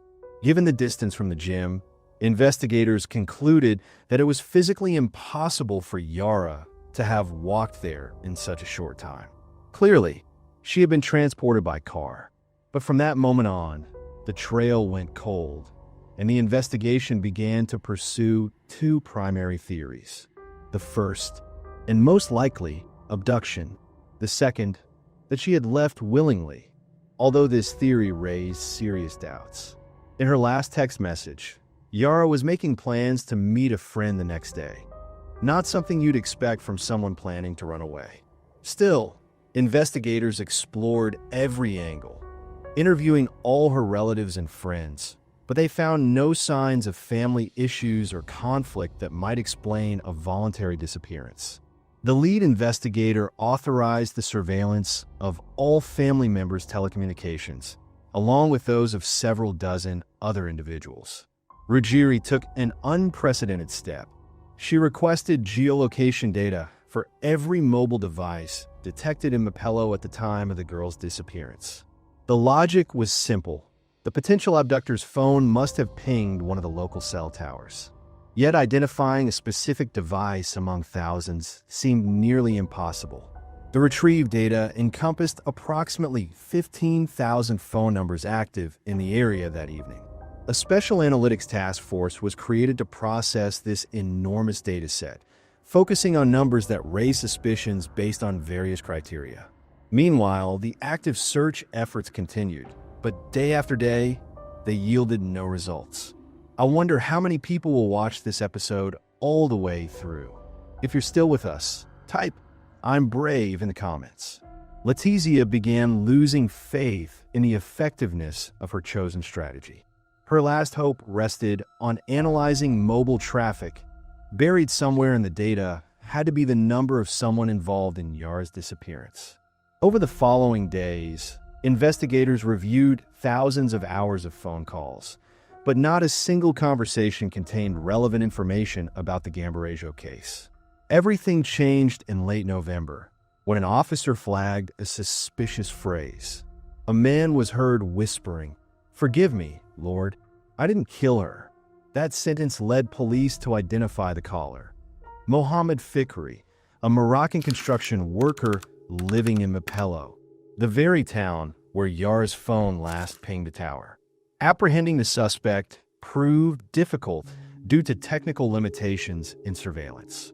The monitoring team worked with a time delay of several days, as they simply couldn't process the massive volume of data in real time. By the time Fikri's call reached investigators, 3 days after it had been recorded, the suspect was already aboard a cargo ship en route to Morocco. The suspicious circumstances prompted Italian authorities to intercept the vessel. Fikri was detained and extradited back to Italy. Meanwhile, forensics uncovered a possible breakthrough. Inside the suspect's car, they found a mattress stained with blood. The item was immediately sent to a lab for testing, but the results were unexpected. The blood was neither Yara's nor even human. A deeper analysis of the recorded call revealed that Fikri's words, spoken in his native language, had been mistranslated by the officer who had reviewed the call. Further investigations conclusively proved that Fikri had nothing to do with the girl's disappearance, forcing law enforcement to release him. By this point, Yara Gambarejo's case had captured nationwide attention, becoming one of the most talked about stories in the Italian media. Millions of Italians were following every development, hoping for a breakthrough. News of Fikri's arrest, widely reported in the press, led the public to believe the case had been solved. But the announcement of his innocence triggered shock and deep disappointment across the country. The investigation was back at square one, with no leads, no suspects, and no clues that might bring the truth to light. Police continued monitoring phone conversations, collecting potential evidence, and conducting other investigative measures, but every possible lead turned cold. The situation remained unchanged for exactly 3 months, until February 26, 2011. That day, a local resident from a small village roughly 6 miles from Yara's home ventured out to a nearby field to fly his radio-controlled airplane. During the flight, the model experienced a technical malfunction, and the man was forced to land it urgently in a patch of dense, overgrown grass to prevent damage to the aircraft. While searching for a product he had ordered, a man came across a suspicious pile of rags. At first, he paid it little attention, but when he noticed a pair of boots sticking out from underneath the pile, he immediately contacted law enforcement. Upon arrival, police officers discovered human remains. The level of decomposition was so advanced that visual identification was no longer possible. Letizia, who arrived at the scene of the incident, instantly recognized the victim. It was Yara. She was still wearing the exact same clothes she had worn to the sports complex 3 months earlier, just before she went missing. Near the body, investigators found several of Yara's personal belongings: an iPad, keys to her home, a SIM card, and a spare battery for her mobile phone. Notably, the phone itself was missing. Italy's leading forensic medical expert, who was brought into the investigation, determined the cause of death to be multiple stab wounds inflicted by a sharp object. The forensic analysis revealed no signs of a struggle, but the fact that some of her clothing had been partially removed led detectives to suspect a possible sexual motive. Specialists also documented fibers on her body that were typical of a specific type of textile, suggesting a potential link between the killer and a local manufacturing facility in that area. In addition, 2 unknown DNA samples were isolated, one found on the victim's gloves and the other on the mobile phone battery. However, investigators faced complications. Both samples were so small that it was nearly impossible to extract a complete genetic profile. The lack of matches in any of the existing DNA databases brought the active phase of the investigation to a temporary halt. However, after 60 days, Letizia received a critical update from lab technicians. A deeper examination of Yara's belongings uncovered biological material on her underwear. Testing this material allowed scientists to construct a full DNA profile of an unidentified man. With the killer's genetic blueprint finally in hand, Letizia organized her team into focused units. Some groups were tasked with collecting DNA samples from Yara's family members, friends, and acquaintances. This included staff at the sports complex. Other groups focused on analyzing mobile phone geolocation data. They created a list of people whose phones had traveled between Yara's hometown and Mapello during the critical window of time. Once that list was compiled, the team worked to obtain biological samples from everyone on it. The sheer scale of the task meant that results would come slowly. Even with 3 specialized national laboratories working on the case, processing the samples could take years. Over the following months, law enforcement collected and analyzed thousands of DNA samples. None of them matched the profile they were looking for. Meanwhile, Letizia continued developing new investigative strategies. One of these led to an important hypothesis. Not far from where Yara's body was discovered, there was a nightclub that operated late into the night. Drawing from established forensic principles, which suggests that killers often dump victims' bodies in areas they are familiar with, and taking into account the club's reputation as a hangout for people with criminal backgrounds, Letizia decided to pursue this lead. She ordered the collection of DNA samples from every person who entered the club. Several officers were assigned to stake out the location on peak nights, Fridays and Saturdays, ensuring that samples were taken from all attendees. The club's membership card system gave investigators access to the identities of everyone who had visited in the past. Letizia knew the odds of finding a match were slim, but with no better leads available, she insisted on exhausting every possible avenue. Then came a message from the lab. One of the clubgoers' DNA partially matched the killer's profile. That person turned out to be a man named Damiano. However, a procedural complication quickly emerged. The match was only partial, and further investigation swiftly ruled him out as a suspect at the time of Yara's disappearance. Damiano had been out of the continent entirely. Still, despite this apparent dead end, the partial match marked the first real progress in months and opened a new path forward in the investigation. There's a moment in this case that managed to shock even the most seasoned investigators. Drop a comment and let us know what part surprises you the most. Forensic analysts proposed a bold hypothesis. The partial match between Damiano's DNA profile and the genetic material found at the crime scene pointed to a possible family connection between him and the actual perpetrator. The investigative team, led by Letizia, launched a deep dive into Damiano's family genealogy in an attempt to identify a potential suspect. It's worth noting that at that time, the use of genetic genealogy in criminal investigations had not yet been fully integrated into standard procedures, which made their work significantly more difficult. During the investigation, a major detail came to light. Damiano's mother had worked as a housekeeper for the family of the victim, Yara, for more than 10 years. Stopping only a few years before the murder. The idea that someone from her own family might have been involved in the killing caused her an overwhelming emotional breakdown. Despite how significant this discovery was, identifying a specific suspect turned into a long and drawn-out process. After an exhaustive review, Letizia concluded that none of Damiano's immediate relatives had committed the murder. This meant the team had to widen their search to include hundreds, possibly even thousands, of individuals with distant blood ties. The slow pace of the investigation and lack of clear results sparked a wave of criticism from the press. accusing the team of being unprofessional and lacking drive. Some political figures even pushed to have the lead detective removed from the case, but their efforts ultimately failed. Under heavy public pressure, Letizia remained committed and continued pushing forward, determined to unmask the killer. Her team poured enormous energy into combing through countless family trees and archived documents that went all the way back to the early 18th century. They spent months studying thousands of genealogical records, often hitting dead ends, until finally, in September of the year 2011, investigators made a breakthrough.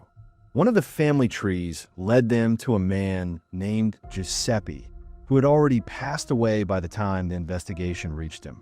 However, his widow had kept a few old postage stamps bearing traces of his saliva.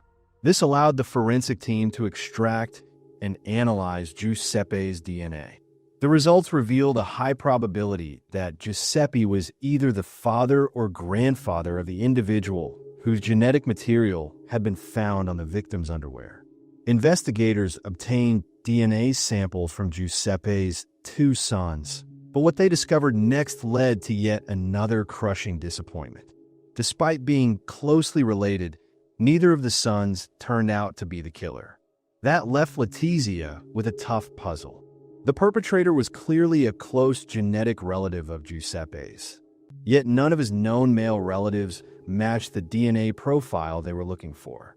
The only logical conclusion left on the table was that Giuseppe may have fathered a child with another woman, a child no one in his official family ever knew about.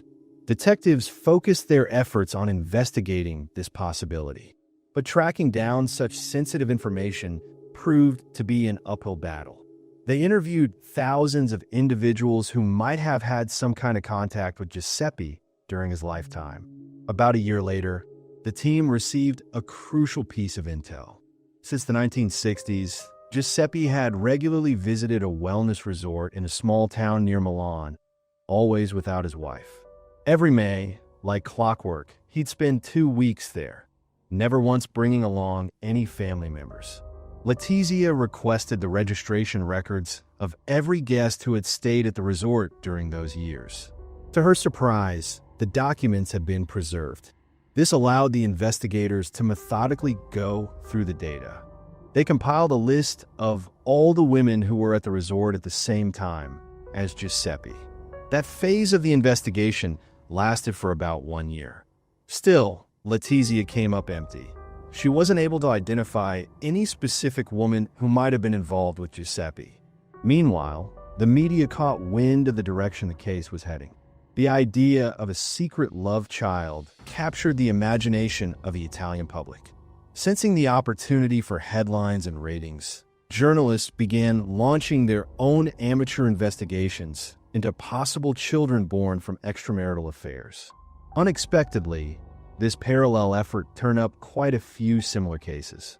In one small village alone, 5 individuals were identified who fit that exact background. The same pattern continued until the year 2014, when the investigative team finally began to make concrete progress in the case. The extensive media coverage of the investigation, along with the active search for Giuseppe's possible partner, led to a flood of tips from the public. However, despite thorough verification, these leads ultimately proved fruitless. Nevertheless, during the summer of that same year, law enforcement received a report suggesting a possible intimate relationship between Giuseppe and a woman identified as Esther Arzuffi. While reviewing the compiled case files, investigators uncovered an unexpected detail. Esther's biological material had already been collected and logged 2 years earlier.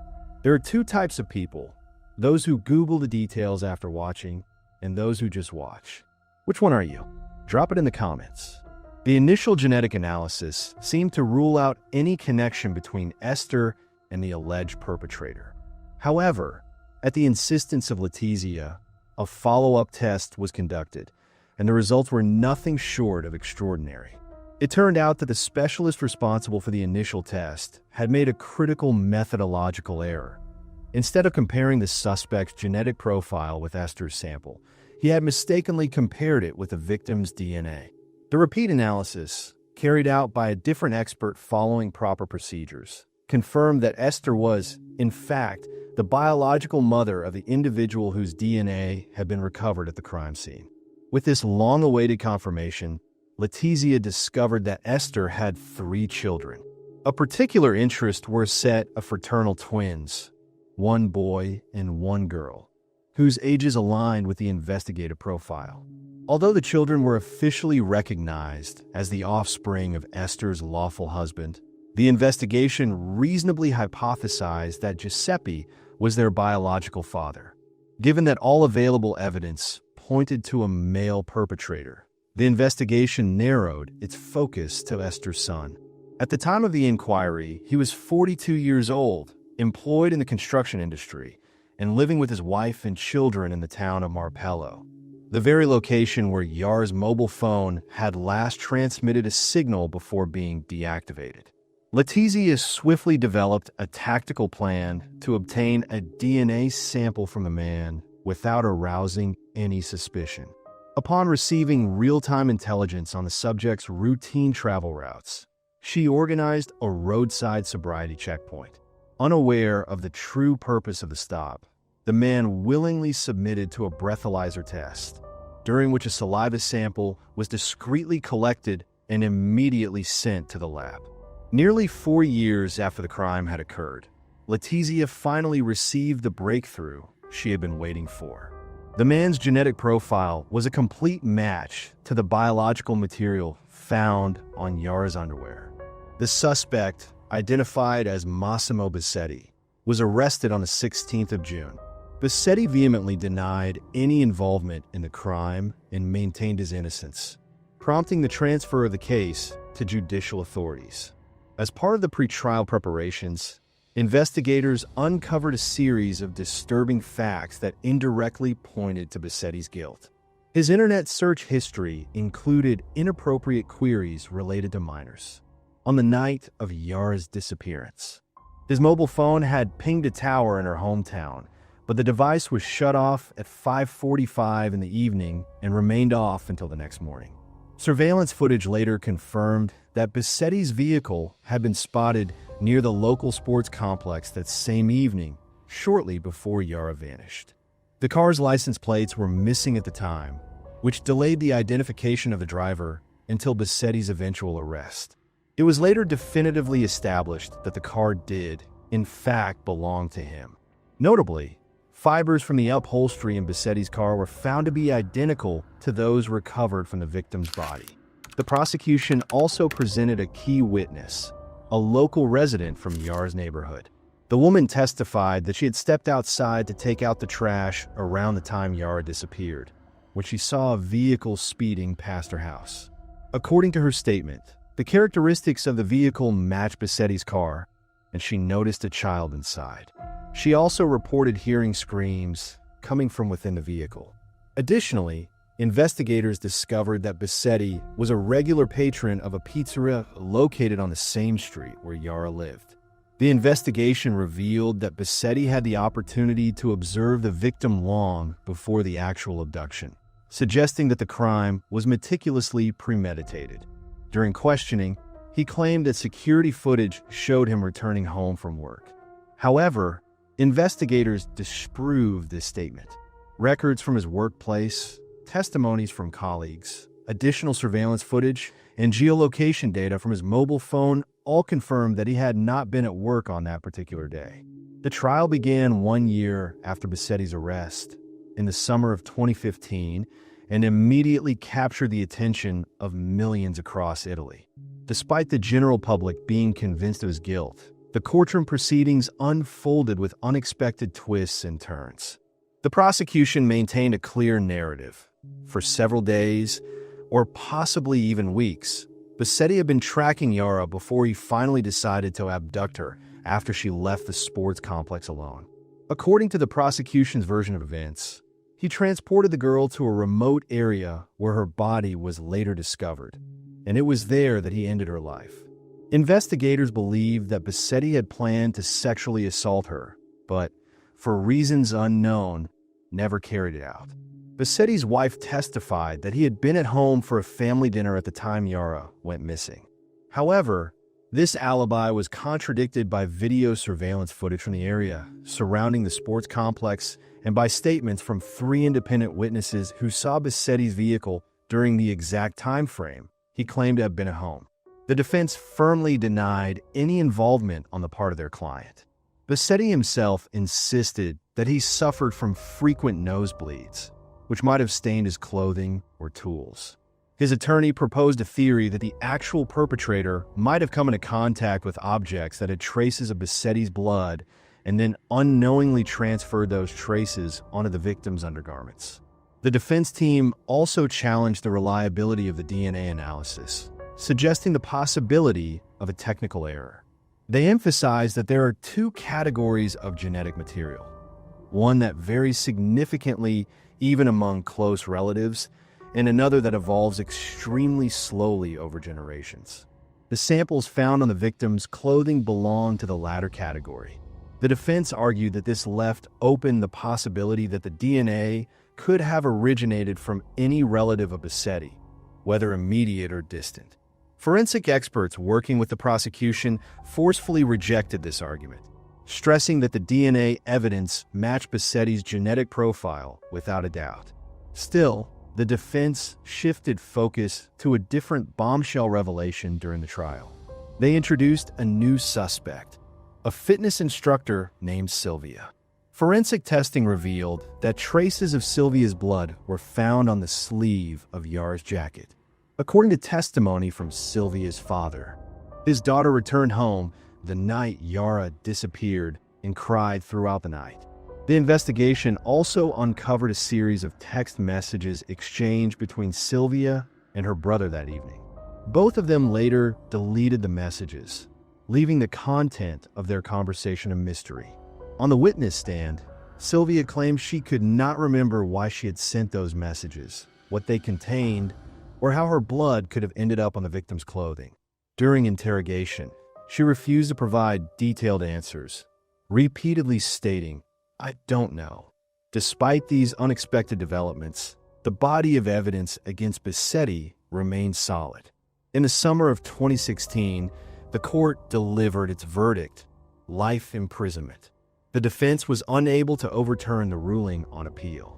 Notably, the day after the sentence was announced, Bassetti's wife visited him at the correctional facility and made a shocking confession. None of their 3 children were biologically his. She admitted to having had multiple affairs with different men over the years. It is also worth noting that the 3rd child, Esther, was not fathered by Bassetti or by his wife's legal husband, but by yet another partner. Even though Bassetti remains behind bars, the unresolved mystery surrounding Sylvia's blood continues to haunt those closely following the case. Some observers consider these circumstances so suspicious that they question the fairness of the conviction, speculating that Bassetti may have been wrongfully accused and that there may have been manipulation of the genetic evidence. The story of Yara Gambarejo, a name that now echoes across Italy like a national wound, ended with the life imprisonment of Massimo Bassetti. But this case leaves behind more than a sense of justice. It forces us to face the darkest parts of human nature and raises urgent questions about how we protect the most vulnerable members of our society. When we take a closer look at this tragedy, several key factors stand out as reasons why it unfolded the way it did. First and foremost, there was a false sense of safety that's common in small towns. Brembate di Sopra, home to just about 7,000 residents, was considered a safe, quiet place, one where a 13-year-old girl could walk the streets alone without fear. But what happened to Yara proves that even the calmest communities are not immune to the threat of violence. The second critical factor was the calculated behavior of the killer. Bassetti didn't act on impulse, far from it. He had been watching Yara for a long time, studying her routines, her habits, and her schedule. He waited for the right moment, when she was alone, away from any public area, and then made his move. That kind of premeditation is often seen in offenders with deeply disturbing and pathological sexual motives. Thirdly, there was a general lack of awareness about red flags and warning signs. Bassetti had been regularly visiting the building near Yara Street. His presence in the neighborhood, especially without any clear reason to be there, might have raised suspicions if the community had been more alert. But in a town like Brembate di Sopra, people simply weren't looking for danger. So, how can tragedies like this be prevented? While no protection can ever be 100% foolproof, there are meaningful ways to reduce the risk. First, families should establish a system where kids always keep their parents or guardians informed of their whereabouts. Location tracking apps on phones, regular check-ins, and updates when plans change should become a routine part of daily life, not an exception. In Yara's case, her disappearance was noticed pretty quickly. But even a window of just a few dozen minutes can be enough for something terrible to happen. Second, children must be taught basic safety principles from an early age. They need to know never to talk to strangers, never to get into a stranger's car, to stick to well-lit areas, stay where there are people, and never isolate themselves while out walking. A child should fully understand that in a dangerous situation, the right move is to make as much noise as possible, scream, run toward others, call the police. Survival often depends on drawing attention. Third, kids should be raised with a healthy sense of suspicion. If someone they don't know is hanging around often, showing too much interest, or trying to get close to them, that's something they need to tell an adult about right away. And parents must take those concerns seriously, even if they seem exaggerated at first glance. Fourth, communities themselves need to step up and take ownership of public safety. Things like neighborhood watch programs, parent-run groups that escort children, and installing surveillance cameras in public places all make a difference. In Yara's case, it was actually surveillance footage that became a major tool in solving the crime, even though it wasn't enough to stop it before it happened. Lastly, we can't ignore the importance of proactively identifying dangerous individuals before they act. In Bassetti's case, his online activity had shown disturbing signs long before the murder. Our society has the technology and the means to track those digital warning signs, especially when minors are involved. But we need stronger systems in place and the will to act on them. The case of Yara Gambarejo wasn't just a tragedy for one family. It became a wake-up call for an entire country. In the aftermath, Italy strengthened safety procedures in schools and sports facilities, upgraded its forensic methods, and started using advanced technologies to locate missing persons. But perhaps the most powerful lesson of all is that vigilance and responsibility, from both parents and society at large, are absolutely essential. Every single child deserves to grow up in a safe environment. While we may never be able to guarantee total security, together we can minimize the dangers and prevent stories like Yara's from happening again. If this story moved you, please consider subscribing to the Detective Brooks channel and giving this video a like. Your support helps me continue creating thoughtful and impactful content on critical issues. And I'd love to hear from you in the comments. What safety measures do you take in your family to protect your children? In the small town of Spencer, Indiana, a tragedy occurred that shocked even experienced law enforcement officers. 15-month-old Shaylin Ammerman, a happy and smiling child, was brutally murdered. Her body was found with horrible injuries that indicated inhuman violence. It was the worst case of child torture the local police had ever seen. But who could do such a thing to an innocent child? And why? This story reveals shocking details of a crime that forever changed the lives of Shaylin's family and the entire town. I am covering this case exclusively for documentary and scientific purposes, with the aim of informing parents about potential dangers and helping them protect their children from similar tragedies. My goal is not to shock or exploit this story, but to provide valuable information that will help prevent similar cases in the future. Don't forget to mention what city you're from and what time it is there. I'm curious to know where you're watching us from. In the small town of Spencer, Indiana, a tragedy occurred that shocked even experienced law enforcement officers. 15-month-old Shaylin Ammerman, a happy and smiling child, was brutally murdered. Her body was found with horrible injuries that indicated inhuman violence. It was the worst case of child torture the local police had ever seen. But who could do such a thing to an innocent child? And why? This story reveals shocking details of a crime that forever changed the lives of Shaylin's family and the entire town. Shaylin Michelle K. Ammerman was born on December 31st, 2014 in Bloomington, Indiana. Her parents were Jessica Stewart and Justin Ammerman. For Justin, this was his first child, but Jessica already had two older sons, Gage and Blaze. At the time of the events described, Shaylin was just over 14 months old. She had thick blonde hair, big blue eyes, and, as her uncle often said, the cutest smile in the world. Shaylin was a lively and joyful child. She was constantly laughing, loved playing patty cake and peek-boo, and adored dancing. Her grandmother recalled that the little girl would start moving to any music, even the smallest melody. Her mother confirmed Shaylin was a happy child who, upon hearing music from the television, would immediately start nodding her head and dancing.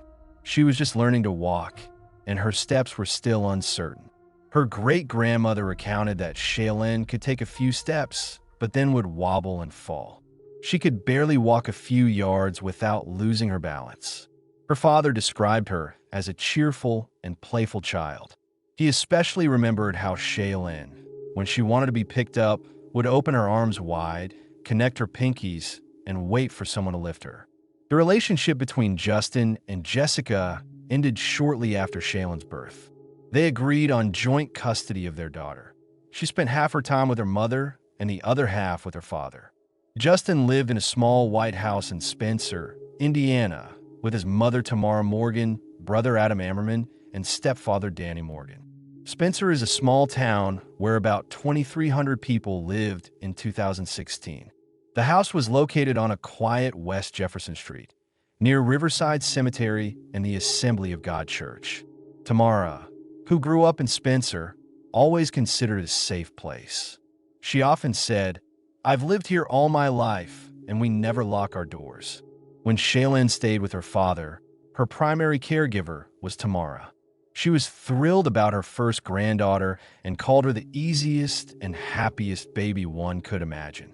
In the house, besides Justin and Shaylin, lived Tamara, her husband Danny, son Adam, and a woman named Kelly Rogers. Since all the bedrooms were occupied, Shaylin's crib was placed in the living room, and her toys and clothes were stored nearby. This allowed Justin and Tamara to easily care for the child and also provided access to her for all house residents. Adam often had friends over. Among them was Kyle Parker, who, according to Tamara, had visited their home at least a dozen times. She considered him a good guy and trusted him. Tamara recalled how Kyle would talk sweetly to Shaylin and play with her. She even once saw him rocking the child when she woke up and started fussing. Kyle lived with Tina Wagner and her husband in Gosport, an even smaller town 10 miles from Spencer. He had moved from there, but continued to do work for them, such as painting the garage, which he had not yet finished. Although Tamara considered Kyle to be Adam's friend, Adam himself described him more as an acquaintance or a friend of friend. On March 23rd, Adam invited Kyle over to watch television and have some whiskey. Since Shaylin was sleeping in the living room, they went to Adam's bedroom, where Danny joined them. According to Adam, they spent the evening talking about random things, laughing, and just hanging out. He offered Justin to join, but he declined, citing tiredness. Around 10 in the evening, Tamara wrapped Shaylin in a onesie with an owl pattern, gave her a purple pacifier, and covered her with a Winnie the Pooh blanket. Justin also said good night to his daughter, kissing her and saying, "Daddy loves you." Tamara checked on Shaylin several times throughout the evening, the last time around 1:30 in the morning before going to bed. Adam was already asleep in his room, but was awakened by Danny, who couldn't set up the television in his bedroom. Adam helped with the TV, after which he returned to his room, where Kyle was still awake and drinking. Adam recalled that Kyle was sitting in a chair, talking on the phone, and probably texting someone because he heard the sound of text messages. Shortly thereafter, Adam fell asleep again, but woke up when he heard Kyle going out the front door. Around 2:30 in the morning, Kelly returned home from her night shift. She left newspapers on the kitchen table and, without speaking to anyone, went to bed. Kyle showed up at the house in Gosport around 3:40 in the morning. Tina and her husband, who were already getting ready for work, were surprised by his early visit. He took a shower and cleaned himself up, which seemed strange for someone who was going to paint a garage. The next morning, around 8 o'clock, the Ammerman family woke up and discovered that Shaylin was missing. Tamara was still asleep when her son woke her up, asking, "Mom, do you have Shaylin?" She went to the child's crib, but it was empty. They searched the house, but knew that Shaylin couldn't have left on her own. She was barely learning to walk, couldn't open the doors which usually stuck, and nothing else except her was missing. Her clothes, toys, and Tamara's new laptop remained in place. There were no signs of a break-in, but the doors were open, as always. Tamara was convinced that Shaylin had been taken by a stranger. She believed that someone had entered the house and kidnapped the child. The family immediately called 911, reporting the girl's disappearance to the police. They didn't call Shaylin's mother, Jessica. She learned about the tragedy only when the police came to her home to check if the child was there. Shaylin was not with her. While the family prayed for the girl to remain alive, the police organized large-scale searches. On ATVs, they examined the bushes and surrounding areas. Special teams using sonar explored the nearby White River. The searches continued all night. Jessica appealed to the public for help in bringing her daughter home. "We've been following this story since early morning, and after several hours, Shaylin Ammerman is still missing," reported journalists. The state police stated that several persons of interest were involved in the case, and they would not stop until Shaylin was found. Reporter Chance Walser from RTV6, broadcasting live from Spencer, reported that Jessica Stewart believed her daughter, although able to walk, could not have gotten out of the crib on her own. The police also did not believe in such a scenario and considered the girl's life to be in danger. "She's a happy child," said Jessica. "Every time music plays on TV, she starts dancing. Tonight, I have one request. Please bring her home. She needs her mom." On Wednesday morning at 9 o'clock, police received a call about the disappearance of 15-month-old Shaylin Ammerman. The girl was at her father's and grandmother's house. The grandmother reported that she had put Shaylin to bed around midnight, and at 8:30 in the morning discovered the child was not in her crib. Police immediately arrived at the home of Shaylin's mother, hoping to find her there, but the girl was not there. "I fell to the floor and cried," Jessica recalled. While she was dealing with shock and fear, investigators began searching the area for any signs of the girl's presence. Police reported that Shaylin's grandmother and at least 3 men had been coming in and out of the house the previous night. All of them were questioned. Several search warrants were also issued for vehicles and houses in Spencer and the surrounding area. "No one has been detained yet," the police stated. "No clear motive has been established." Shaylin was last seen in a white onesie with owls, with a purple pacifier and a blue and white Winnie the Pooh blanket. Police urged the public to be vigilant and report any information to 8123324411. Officers and journalists tried to talk to everyone who was in the house on West Jefferson Street the night of the disappearance. Several men, including Justin, underwent polygraph tests. Mobile phones and computers were seized as evidence, and warrants were obtained to search the Facebook records of all involved persons. Tamara told journalists that she was scared and needed their help to bring Shaylin home. "I am scared. I am angry. I am frustrated. I'm scared to death for her," she said. She asked journalists to spread the word about her granddaughter's disappearance. "Find my granddaughter. Tell everyone about this." Adam and Justin refuted information that there had been a party at the house. They emphasized that it was just a visit from a friend who came over for a few drinks. When asked by a reporter when that friend left, Adam replied, "Around 3 or 4 in the morning, I heard the front door open." The couple who knew Kyle told detectives that in the past, he had shown inappropriate interest in girls aged 12 to 14. They also described his strange behavior that morning: early return, shower, and washing his clothes. He wasn't like himself, they said. He was quiet and distant. During questioning, police noticed scratches on Kyle's arms. He explained they were from a cat. In his first interview, he claimed that he left the house by 1:15 in the morning and said goodbye to Adam. "I don't know what happened to the child," he said. During questioning, police allowed Kyle to take a smoke break with his stepfather, Mike Patton. Mike recalled that Kyle told him, "The police will find out the truth when they find Shaylin's body and do a DNA analysis." After these words, Mike was certain that Kyle was responsible for the disappearance. In his second conversation with the police, Kyle changed his story. He drew a map to show where he had left the girl. He said that he and Adam found Shaylin lifeless in the house and took her to Gosport to dispose of the body. Police informed him that Adam had passed a polygraph test and was not a suspect. Kyle was arrested, and a search team was sent to the location he indicated. They followed his map through the center of Gosport, out of town, and along a long, winding road to the river. 36 hours after Shaylin's disappearance, she was found near a fallen tree in a rural area between White River and Indian Creek. Nearby was a burned pile of ash where investigators assumed her clothes and blanket had been destroyed. Justin and his family learned about their daughter's death from the news. They weren't notified beforehand. "I wish I could turn back time and save her," Justin said. "I want to know why this man came into my home, took my daughter, and did what he did."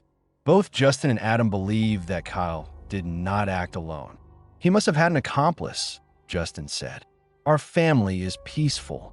We have nothing to do with this." On March 25th, a candlelight vigil in support of Shaylin's family was held at the Family of God Church in Spencer. Originally planned as a prayer for Shaylin's safe return, after she was found dead, it turned into a memorial service. More than 100 community members came to write the girl's name on pink balloons and unite in prayer during this difficult time. The organizer urged the crowd to pray for one another, for Shaylin's family, for comfort, and for answers to questions that remained unanswered. The story unfolding in Spencer continued to shock. Police were still seeking explanations for how and why 15-month-old Shaylin Ammerman's life ended so early. One person was already behind bars, but investigators did not rule out the possibility of new arrests. While detectives worked, Shaylin's family was preparing for her funeral. In the evening, more than 100 people gathered to honor the memory of the little girl in a town gripped by grief. If there was anything good on this Good Friday in Spencer, it was how residents united in hard times.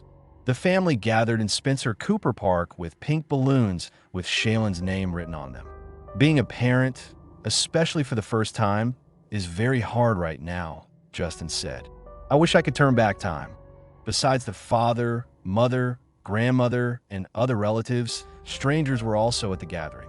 Many simply felt the need to be there to support a family that had lost a child who hadn't even had a chance to start life.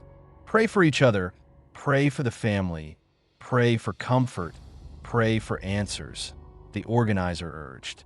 Sharon West from the Family of God Church said she organized this prayer meeting because she felt the need to do something for Shaylin.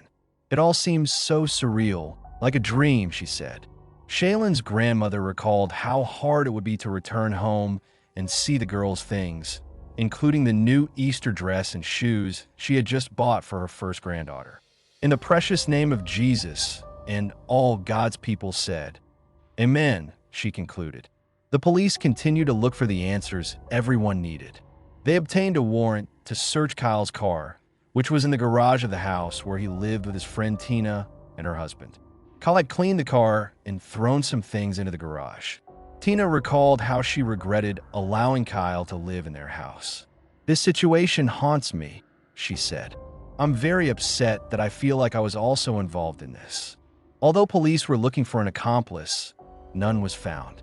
Kyle never confessed to the police, but during his stepfather's visit to the jail, he told him about the crime. According to stepfather Mike, Kyle said he took Shaylin from the house alive, drove to Gosport, stopped on the way, brutally hit her, and then strangled her with a cloth. Afterward, he poured bleach on the body and burned her pajamas, pacifier, and blanket. Kyle also said that he acted alone and did not plan to spend his life in prison. Instead, he stated that he intended to kill himself. In jail, Kyle was under constant video surveillance after his threats. He was placed in a padded cell, issued a special safety sleeping bag, and checked every 15 minutes. On March 28th, he was charged with murder, assault, strangulation, kidnapping, aggravated battery, and other crimes. Owen County Prosecutor Donald Vandermoor acknowledged the complexity of this case involving a young and innocent victim. "It's so horrible that adult law enforcement officers just wince in pain," he said. The prosecutor called the charges horrific, noting that law enforcement should never have to face such crimes. "This is just a horror," he said, emphasizing the severity of the case. The scale of the crime became clear after the release of Shaylin's autopsy results. Her body was sent to Louisville, Kentucky, where the examination was conducted by Donna Stewart, a specialist in pediatric cases involving sexual assault and battery. She described it as the worst case of sexual trauma she had ever seen. Shaylin had numerous bruises and other obvious injuries resulting from violence. The cause of death was determined to be homicide by asphyxiation. Shaylin's family was having a hard time coping with her loss, which became an even greater tragedy because of what she had endured. "So many emotions that you can't even point a finger at which ones you're feeling," said grandmother Tamara. "One minute you feel disgust, then anger. We didn't want to hear that she suffered." Shaylin's mother, Jessica, was haunted by thoughts of her daughter's final moments. "Every day, images come into my head of what that night was like for her," she said. "There's nothing he can say or do for me to forgive him." In her statement directed at Kyle, Jessica said, "You took my loving, sweet, and beautiful daughter from me, her brothers, her dad, and everyone who loved her. I hope you live with your guilt, and it torments you for the rest of your life." Shaylin's father, Justin, said the girl was his only child. "When I heard all the horrible things he did to my daughter, I wanted to die too," he confessed. Shaylin's uncle, Adam, believed that Kyle deserved the highest punishment. "Whoever did this should burn in hell," he said. "There's no need for anything like this to happen."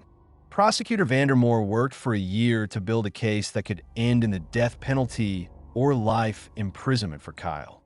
However, the case fell apart, and on February 28th, 2017, Kyle appeared before Owen County Circuit Judge Lori Thatcher Quillen, who accepted a plea deal. This agreement included only charges of murder and kidnapping.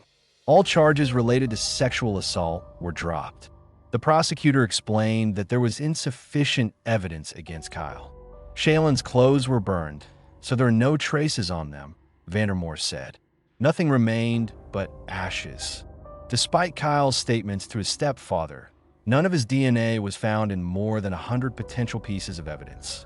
The laboratory also found no evidence of bleach, although Kyle claimed he had used it. The only convincing evidence related to a third party, not Kyle Parker, the prosecutor said. The police conducted 3 polygraph tests, and 2 people failed. The prosecutor did not name these individuals, but it was clear that it was someone other than Kyle. Judge Quillen accepted the plea deal. "The facts of this case were the worst I've ever heard," she said. "Your actions that evening were pure evil." Kyle Parker was sentenced to 60 years for murder and 16 years for kidnapping, to be served concurrently. According to Indiana law, he must serve about 75% of his sentence before becoming eligible for parole. Shaylin's funeral was held on March 30th, 2016 at the Christian Life Center in Spencer. She was buried in a white dress with a purple jacket, and attendees were encouraged to wear her favorite colors, pink and purple. More than 100 people gathered to honor Shaylin's memory. Those who could not attend were asked by the family to place a pink or purple light bulb on their driveway in her honor. Always smiling, so full of life. These words were used when family, friends, and the Spencer community gathered to remember little Shaylin Ammerman. Mike Pelton was broadcasting live from the Christian Life Center in Owen County, reporting on the latest developments. Mike Pelton reported from a scene. "This is open to the public, but the family asked that you wear pink or purple, Shaylin's favorite colors."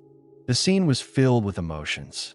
Several law enforcement officers helped organize logistics for the family, as the parking lot at the First Christian Church was completely full. Visitation continued until 7 in the evening, after which the funeral began. Last week, Shaylin Ammerman was found dead. Court documents accused family friend Kyle Parker of taking her from her father's home and killing her. In the small town of Spencer, this case left a deep wound. Today, signs saying "Rest in Peace, Shaylin" could be seen all over town. In an emotional interview, a woman who was a close friend of the family tried to recall that famous smile that Shaylin always wore. "It's terrible," she said. "We're slowly trying to get through this, taking one day at a time." She added, "I understand what Jess feels because I constantly put myself in her place. As a mom, I understand her pain." During the visit, she was told that Shaylin was dressed in a white dress and a purple jacket. Her funeral was scheduled for 7 in the evening at the Christian Life Center. Organizers expected a large number of people and encouraged the public to come. Those who could not come were asked to buy a pink or purple light bulb and place it near their home to show support for Shaylin and her family. One of the family's friends admitted that it was hard for him to make himself come. "I feel sick just thinking about it," he said. "It's difficult." Tensions were high, but the presence of the police prevented anger from getting out of control. Another attendee noted, "You can feel the tension in the air. People are saying some things, but I'm not here for that." After the funeral, a private burial ceremony was held at Chambersville Cemetery in Spencer. When such terrible tragedies occur, local organizations often ask what the public can do. Sandy Runkle, director of Prevent CA Indiana, gave advice on this case. She reminded that in most cases, crimes against children are committed not by strangers, but by those whom the child knows. "More than 90% of the time, it's someone the child knows," she said. "Parents should be careful about who has access to their children, especially when it comes to drug or alcohol use." She emphasized that parents are responsible for checking the people who get access to their children, whether it's a friend, family member, neighbor, or acquaintance. Shaylin's mother, Jessica Stewart, wrote a letter that was presented to the judge during the hearing. In it, she described the pain she feels every day. "My name is Jessica Stewart," she began. "I am the mother of Shaylin, a beautiful, smiling 14-month-old child who was taken from us in a cruel and senseless way. Writing this seems surreal, like a bad dream I can't wake up from. But this is my reality." She recalled how a year ago, she could hug, kiss, feed, and dance with her daughter. "There isn't a day or minute that I don't miss her," she wrote. Shaylin will never have the chance to start running, talking, going to school, falling in love, or having children. Jessica described how hard it was for her to imagine that someone could be so cruel to her daughter. "She was always happy, dancing and smiling," she wrote. "I don't understand how and why someone would want to take this beautiful girl from this world." She expressed her belief that the person responsible for her daughter's death deserved the maximum punishment. "The punishment he faces may provide some justice, but there is no punishment that could erase the devastation and loss we feel," she concluded. "This tragedy reminds us of how important it is to be vigilant and careful when it comes to the safety of our children." Here are a few key tips that will help avoid similar situations. Check your child's surroundings. Always know who has access to your child, even if they are friends or acquaintances. Teach your child about safety. From an early age, explain to your child how to behave with strangers and when to say no. Be attentive to changes in your child behavior. If a child suddenly becomes withdrawn or frightened, this may be a signal. Discuss important topics. Talk openly with children about what is safe and what is not. Do not leave children unattended. Even in familiar surroundings, always make sure that the child is supervised. Moral: every child's life is the most precious gift, and it is our responsibility to protect them from any harm. This story is a reminder that even in seemingly safe surroundings, dangers may lurk. Be knowledgeable, vigilant, and always act in the interests of children. Thank you for watching Detective Brooks' channel. If you found this material useful, subscribe to the channel to receive more important stories and tips. Together, we can make the world safer for our children. On the evening of May 28, 2023, in the small settlement of Senegal, located in Italy, all communication regarding the fate of 29-year-old Giulia Tramontano suddenly ceased. The woman, who was in her 7th month of pregnancy, stopped communicating with her relatives, and her mobile device unexpectedly lost connection to the network. Before we begin, let us know in the comments which city you're from. Perhaps the next episode will focus on a crime in your region. The first to report Giulia's disappearance to the authorities was her cohabitant, Alessandro Impallantone. According to his testimony, after finishing his workday and returning home, he found their residence empty and had no assumptions about his partner's possible whereabouts. From the very first hours of the investigation, the case presented numerous atypical circumstances. The home of the missing woman contained the majority of her personal belongings, and her planned activities did not indicate any intention to leave her place of residence voluntarily. During the collection of data regarding the victim's last actions, investigators encountered additional alarming facts. On the eve of her disappearance, Giulia sent text messages to her mother, Laura Donnie, and a close friend, in which she described a serious conflict with Alessandro. The messages testified to significant emotional stress and mental anguish. Yet the main question remained unanswered: what truly happened that evening, which became the last in Giulia's life? If she did indeed leave the residence on her own, why was her presence not recorded by any witnesses from that moment onward? Over the following days, the investigation gradually revealed a complex system of false testimonies, which ultimately led to a horrifying truth. Giulia Tramontano was born on May 2nd, 1994, in the small town of Sant'Animo, located in the Neapolitan province. She was raised in an atmosphere of family harmony, constant support, and emotional warmth. From an early age, her parents fostered independence and self-confidence in the girl. Despite their progressive views on upbringing, family values remained the fundamental basis of their household, and her parents' home always served as a place where Giulia could seek advice and emotional support. At her local educational institution, Giulia demonstrated excellent results in the humanities. She had a particular interest in the real estate sector. She was fascinated by architectural solutions, investment aspects, and the prospect of a professional career as a real estate agent. After completing her secondary education, she continued her studies in her chosen field, quickly mastering professional skills thanks to her analytical thinking and developed communication abilities. By the age of 25, she had established a stable professional reputation in the industry. However, her achievements did not satisfy Giulia's ambitions. She aspired to a life in a metropolis with expanded opportunities for self-realization. In her 26th year of life, her career achievements in her hometown reached a certain limit. While working at a real estate agency, she realized the limitations of the local market. Influenced by the stories of members of her social circle, Giulia made the decision to move to Milan, a city that, in her opinion, would open a new chapter in her life with broader prospects. By the end of 2020, her decision became final.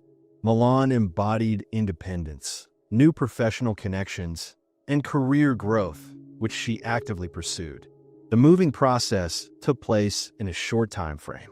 After organizing the transportation of her personal belongings and bidding farewell to her loved ones, she set off for the city that she hoped would become her new home. Immediately after settling in Milan, Giulia actively immersed herself in her work. The city's real estate market was characterized by high dynamism, fierce competition, and demanded confidence and persistence from its participants. She demonstrated quick adaptation, developed professional connections, participated in networking events, and successfully closed commercial deals. Her new life was filled with dynamism, but alongside her intense work schedule, she felt the need for personal happiness. It was during this period that she met Alessandro in Panettone. In the atmosphere of one of Milan's bars, a fateful encounter took place. A celebration of a successful professional deal with colleagues led Giulia to the establishment, where Alessandro worked as a bartender in the prestigious lounge area of a five-star hotel complex. Being a year older than Giulia, the man demonstrated exceptional communication skills, effortlessly establishing contact with various types of patrons. Alessandro's self-assurance and magnetic charisma made a deep impression on Giulia. In his presence, she felt the possibility of temporarily abstracting from her professional workload, fully focusing on the moment. The initial period of their relationship was characterized by carefreeness and simplicity. Their leisure time was filled with gastronomic discoveries in the city's restaurants, nighttime walks through the streets, and discussions of life prospects. Alessandro revealed that he had a son from a previous relationship, but categorically assured Giulia that the past chapter was closed and that he was striving for a stable future. Giulia was convinced that fate had brought her together with a person suitable for building a long-term relationship. The dynamics of their romance developed intensely, and within a few months, they made the joint decision to organize their cohabitation. Giulia nurtured the sincere hope that her Milan chapter would bring not only professional growth, but also personal self-realization. Her conviction that Alessandro was the ideal partner for building a shared future was unwavering. Yet at this stage, Giulia remained entirely unaware of the hidden aspects of his personality and unable to foresee the scale of the impact her decisions would have on her future. Alessandro in Panettone, born in 1993, despite the image of confident personality he projected, led a life in Milan far from stability. His professional activity as a bartender in a premium establishment provided him with constant contact with members of the financial elite, business circles, and media personalities. This circumstance allowed him to methodically construct the appearance of a person accustomed to a luxurious lifestyle. Alessandro demonstrated remarkable abilities in creating a comfortable atmosphere for those around him, quickly establishing useful contacts, and possessed an exceptional gift of persuasion, skillfully masking his true intentions behind an attractive exterior and a demonstratively easygoing demeanor. His position at the bar not only guaranteed stable financial security, but also created an environment for forming significant social connections. He masterfully presented himself in the most favorable light, creating the illusion of a person with high life aspirations. His professional surroundings characterized him as charismatic yet somewhat superficial, an individual who avoided genuine emotional openness, maintaining an outward mask of cheerfulness and carefreeness. To clients and casual acquaintances, it seemed as though his life was the embodiment of an ideal. However, behind this carefully constructed exterior, numerous aspects remained unnoticed by outsiders. In the early stages of his relationship with Giulia, there were no obvious reasons for concern. On the contrary, in the initial period of their relationship, Alessandro demonstrated attentiveness and a caring attitude. His reactions and statements were perfectly calculated to create a positive impression. Yet, as time passed, Alessandro's authentic nature began to manifest itself more clearly. Gradually, their relationship began to exhibit problematic aspects. The first alarming signals appeared shortly after they began living together. Alessandro's joking remarks toward Giulia took on an increasingly sarcastic tone, The target of his critical comments became her southern Italian accent, with hints at a certain cultural inferiority of those from the southern regions compared to their northern compatriots. He systematically mocked the football team Julia supported, well aware of the emotional significance of this topic for her. Initially, Julia did not attach serious importance to such expressions, dismissing them as harmless jokes. However, it later became evident that his words concealed a deeper issue. The frequency of interpersonal conflicts increased. Alessandro demonstrated heightened irritability over minor domestic matters, the organization of their living space, the nature of Julia's communicative responses, and the tone of her answers to his questions. He practiced abruptly ending conversations or completely ignoring her presence, evoking in her a sense of guilt and inadequacy.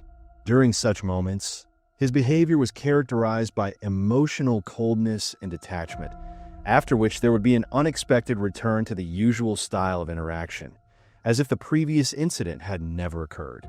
These emotional fluctuations became a typical pattern of their relationship. On some days, his behavior was marked by attentiveness and tenderness, while on others, complete indifference.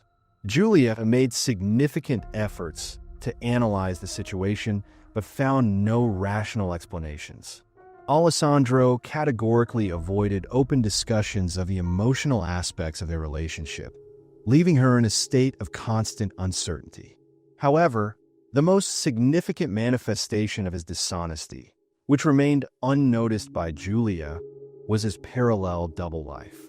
Believing that Alessandro's absences were solely related to his professional duties behind the bar, Julia had no suspicion of a systematic deception that had been ongoing for many months. Shortly after organizing their shared residence with Julia, Alessandro initiated a parallel romantic relationship with another woman, Allegra. Their acquaintance occurred in the work environment.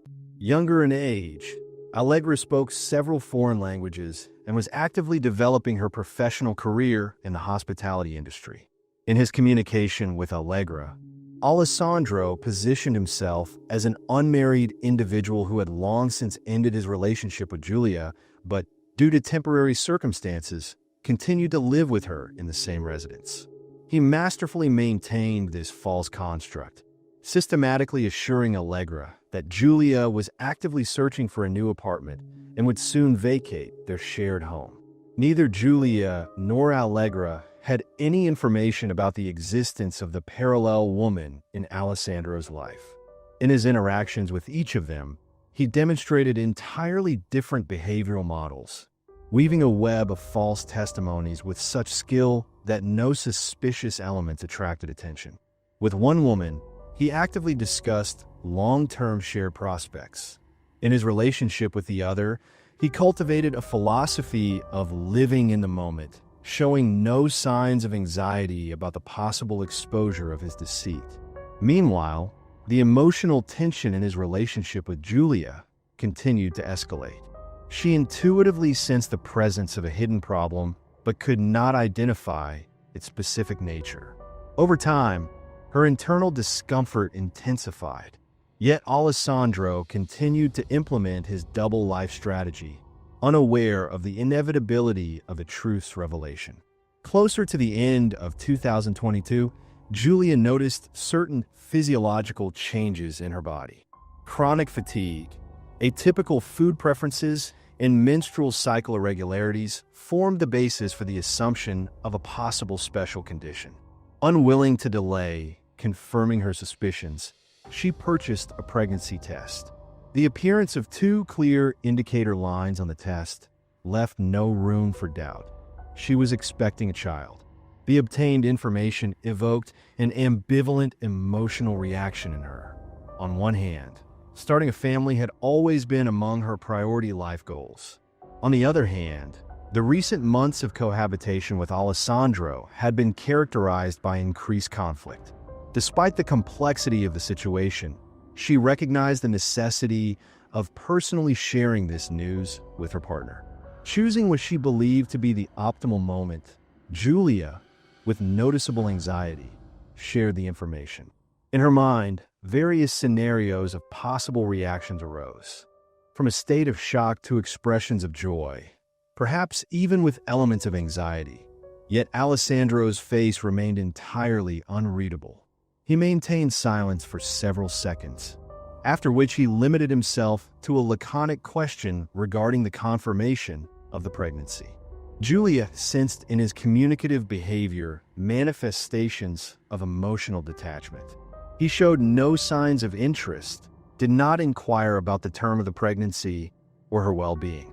His indifference was so evident that it was impossible to ignore. Over the following days, he categorically avoided returning to the topic. There were no discussions of the future, no signs of interest in planning visits to medical specialists. Julia experienced a sharp sense of emotional isolation, but held on to the hope that with time, he would adapt to the new circumstances and begin to demonstrate certain elements of support. With the onset of the new calendar year, Alessandro's attitude toward the situation remained unchanged. Increasingly, Julia noted spending evenings alone, analyzing her future.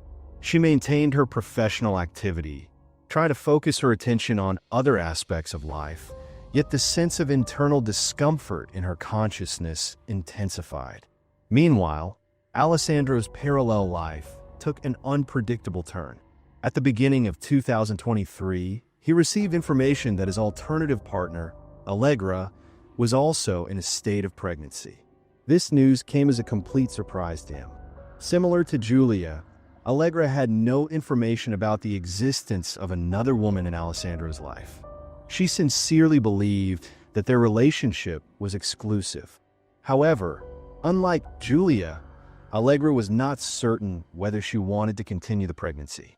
Realizing that his carefully constructed deception was unraveling, Alessandro convinced Allegra that having a child at that moment was the wrong decision. He assured her that he would support any choice she made, but strongly hinted that termination would be the best outcome. Allegra hesitated for a long time, but eventually agreed. Alessandro accompanied her to the medical procedure, guaranteeing that this chapter was closed. He hoped that since Allegra's pregnancy was no longer an issue, he could now focus on what he considered his greater problem, Julia's decision to carry the child to term. But unlike Allegra, Julia was determined to continue the pregnancy, despite his emotional distance. He repeatedly tried to convince her to reconsider, but Julia refused to change her mind. For her, this was a conscious and personal decision. She knew that her relationship with Alessandro was crumbling, but she was prepared to raise the child on her own. She did not realize that this choice would become a turning point in her fate. After Julia refused to terminate the pregnancy, Alessandro understood that he was losing control of the situation. Her firm decision disrupted his plans and forced him to seek another way to free himself from what he saw as a problem. By the end of 2022, he began systematically researching poisons. He searched the internet for ways to cause harm without raising suspicion, analyzing which substances were effective and difficult to detect. His research covered chemical compounds found in household products, plant-based toxins, and even highly dangerous substances like ricin and cyanide. However, most of the options he found were either too difficult to obtain or left clear traces in the body. Ultimately, he settled on rodenticides, products designed to kill rodents.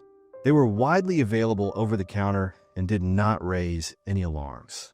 He also found information suggesting that certain types acted slowly, causing internal bleeding, weakness, and anemia, symptoms that could easily be mistaken for pregnancy complications. At the beginning of 2023, Alessandro began implementing his plan. He started adding small amounts of the poisonous substance to Julia's food and drinks, hoping her health would gradually deteriorate. Within a few weeks, she began experiencing unusual symptoms: constant exhaustion, dizziness, nausea, and sharp abdominal pain. Julia told her friends about how unwell she felt, but assumed it was just part of the pregnancy. She had no idea that something far more sinister was happening. Alessandro closely monitored her condition, expecting the effects to intensify, but the poison did not work as quickly as he had hoped. Frustrated, he continued searching for ways to increase its effectiveness, but the results remained unsatisfactory. Julia was still unwell, but her body was fighting, and the pregnancy was progressing. This infuriated Alessandro. His initial plan had failed, and now he was forced to seek another solution.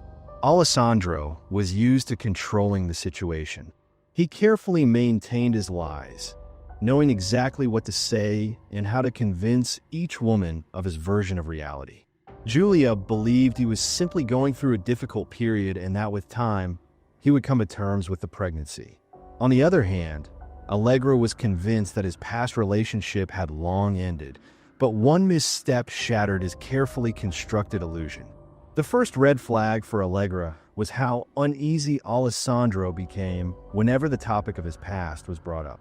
He avoided discussing his life before their meeting, never shared his social media, and never mentioned his ex.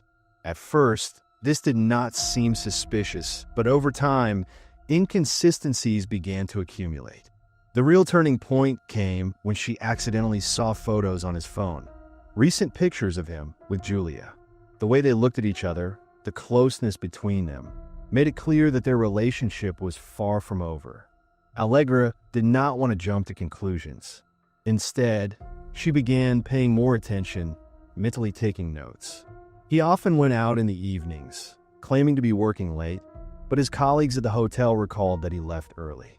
Sometimes he did not answer phone calls, later making excuses that did not quite add up. When Allegra finally confronted him about the photos, Alessandro did not miss a beat. His reaction was immediate. He claimed that Julia could not accept their breakup and was deliberately spreading these photos to manipulate him with guilt.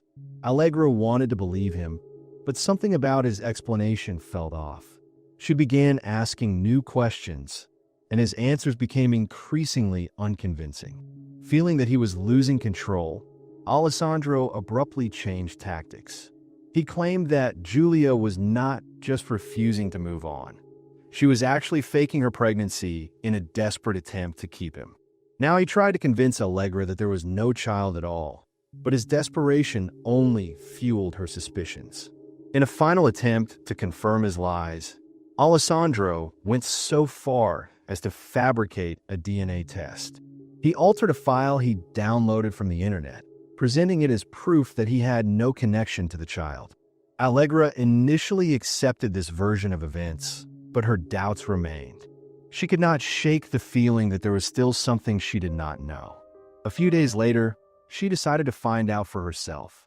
While Alessandro was asleep, she took his phone, found Julia's number, and sent her a message. The response came almost instantly. Julia did not seem like a woman consumed by revenge. On the contrary, she also wanted answers. The next day, Allegra suggested they meet in person. Both women understood that this conversation would change everything. Their meeting took place at the hotel where Allegra worked. They agreed on a time in advance, both feeling a mix of tension and determination. Allegra still did not know the full extent of Alessandro's deception, and Julia could not believe that the man with whom she had planned a future was leading a double life. The conversation began cautiously. Allegra spoke first, sharing what she had discovered. She told Julia how Alessandro had assured her that his past relationship was completely over. Then she mentioned the so-called DNA test, which supposedly proved that the child was not his. Julia listened attentively. When Allegra finished speaking, Julia calmly stated that the test was fake. She had never suggested doing any tests, and the timing of her pregnancy perfectly aligned with their relationship. More importantly, she showed that she and Alessandro were still living together, and he had never given her any reason to believe their relationship was over. With each passing minute, Allegra saw the situation more clearly. She had been deceived from the very beginning. Her entire perception of their relationship shifted, and for the first time, she had no doubt about the truth. Anger and disappointment overwhelmed her, but she felt no resentment toward Julia. Instead, It became painfully obvious that they had both been victims of the same web of lies. Their conversation lasted over an hour. The two women compared details, piecing together the full picture of Alessandro's deception. By the end, they no longer saw each other as rivals. Instead, an unexpected sense of solidarity emerged. At that moment, Julia made her final decision. She was done. She had no intention of staying with a man who had manipulated her feelings while hiding a second life. Her future belonged to her and her child, and there was no place for Alessandro in it. Upon returning home, she did not wait for the right moment. She immediately confronted Alessandro, telling him she knew everything and that their relationship was over. His reaction was exactly as expected. At first, he denied everything, then became defensive, accusing her of digging into his personal life. But Julia did not listen to his excuses. She firmly told him she was leaving for Naples and wanted nothing more to do with him. That evening, she texted her mother and sister, explaining her decision. They fully supported her, offering to help in any way they could. Julia reassured them, saying she first needed to take care of some things in Milan, but would return home in a few days. She did not know that this night would be her last. After their conversation, Alessandro realized he had lost control. Everything he had hidden was now exposed. Julia knew the truth about his double life, his lies, and his manipulations. She no longer believed him, would not listen to him, and had firmly decided to leave. Her calmness enraged him. He could not understand how he had ended up in a situation where his deception had been uncovered, leaving him powerless. He felt he was losing not only control over Julia, but also his carefully crafted image. If she told anyone else, his entire life could fall apart. That day, the tension between them reached its peak.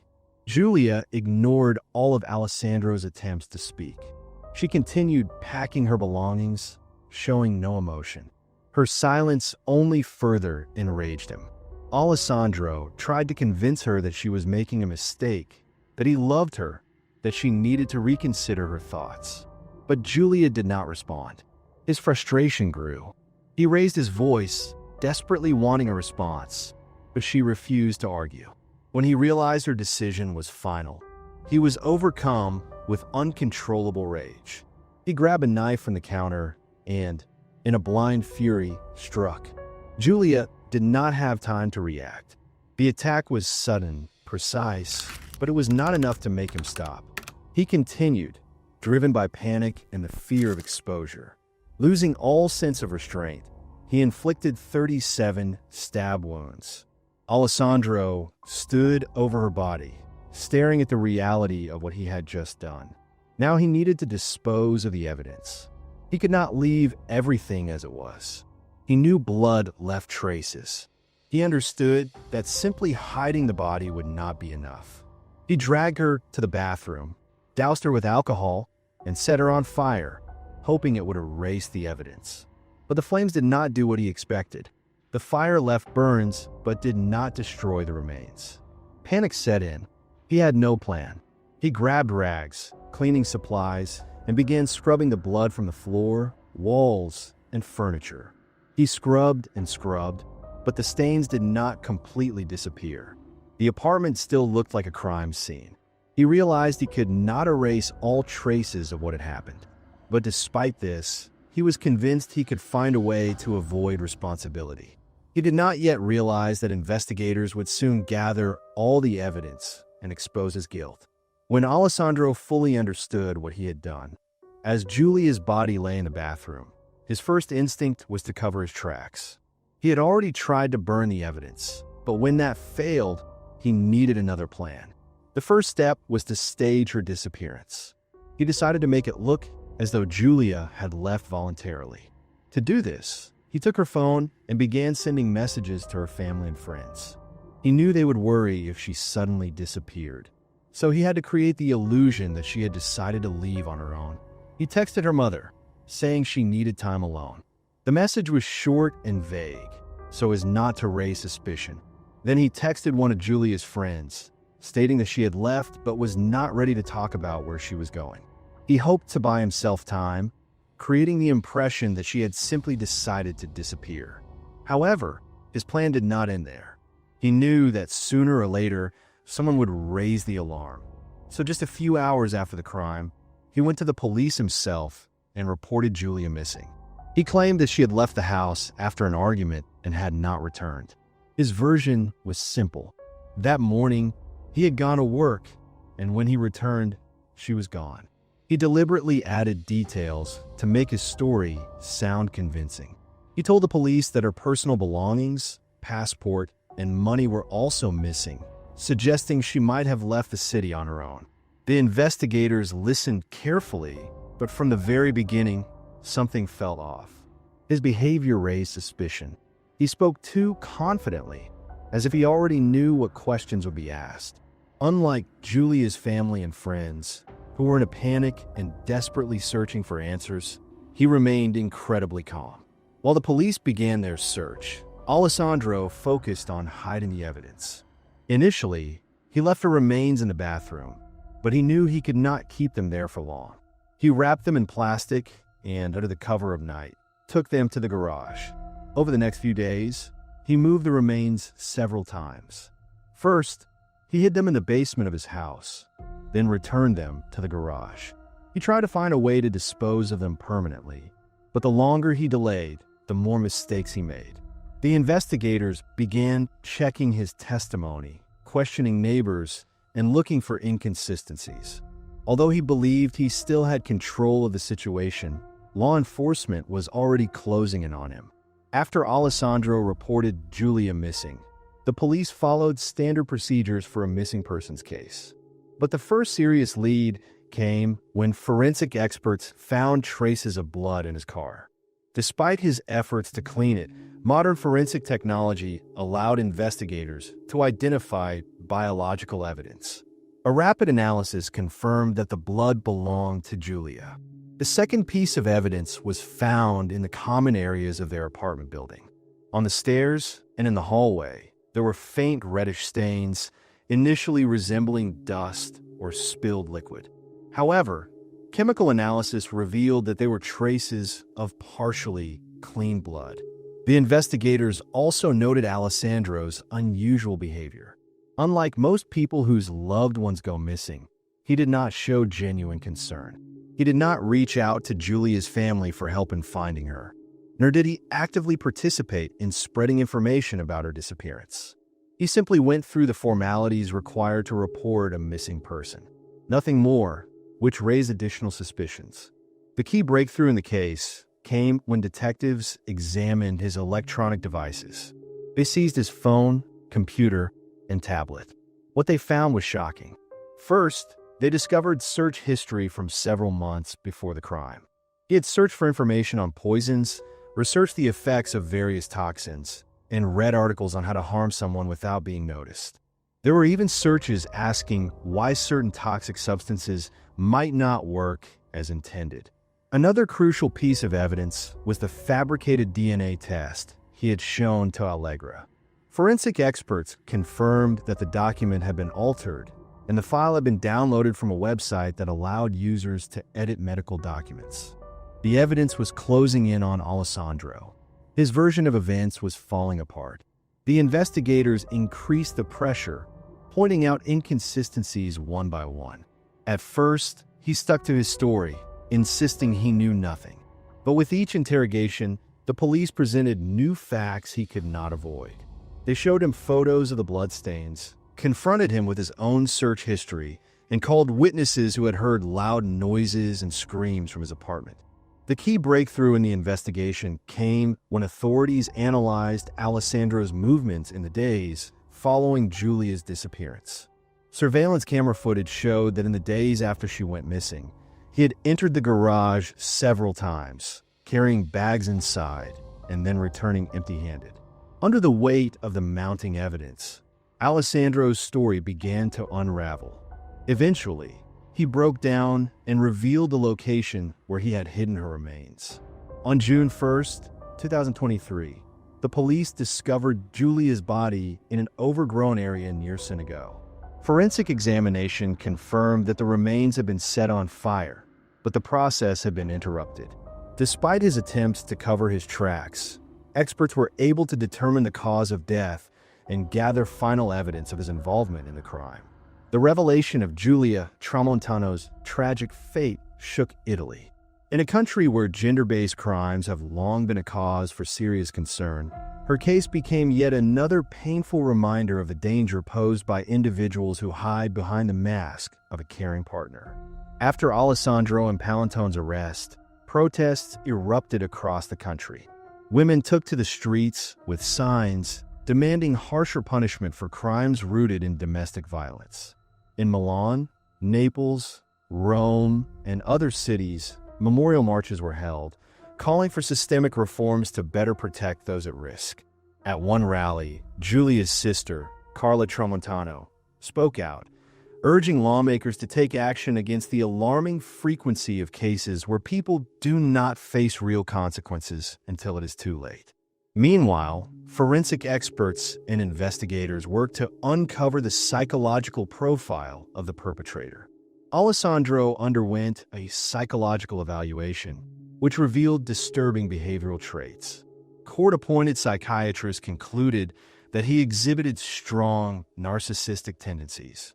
He showed no remorse for his actions, and his behavior during interrogations and court proceedings reflected a deeply ingrained egocentrism and a complete lack of empathy.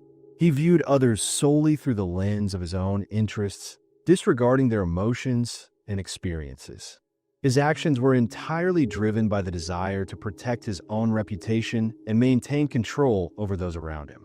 Any loss of control triggered an immediate and dangerous reaction. During the trial, Alessandro attempted to feign remorse, but his words convinced neither Giulia's family nor the public. He claimed that he did not understand how he could have done something so terrible, insisting that it was a moment of impulsive rage, something he did not fully realize he was doing. However, prosecutors presented compelling evidence.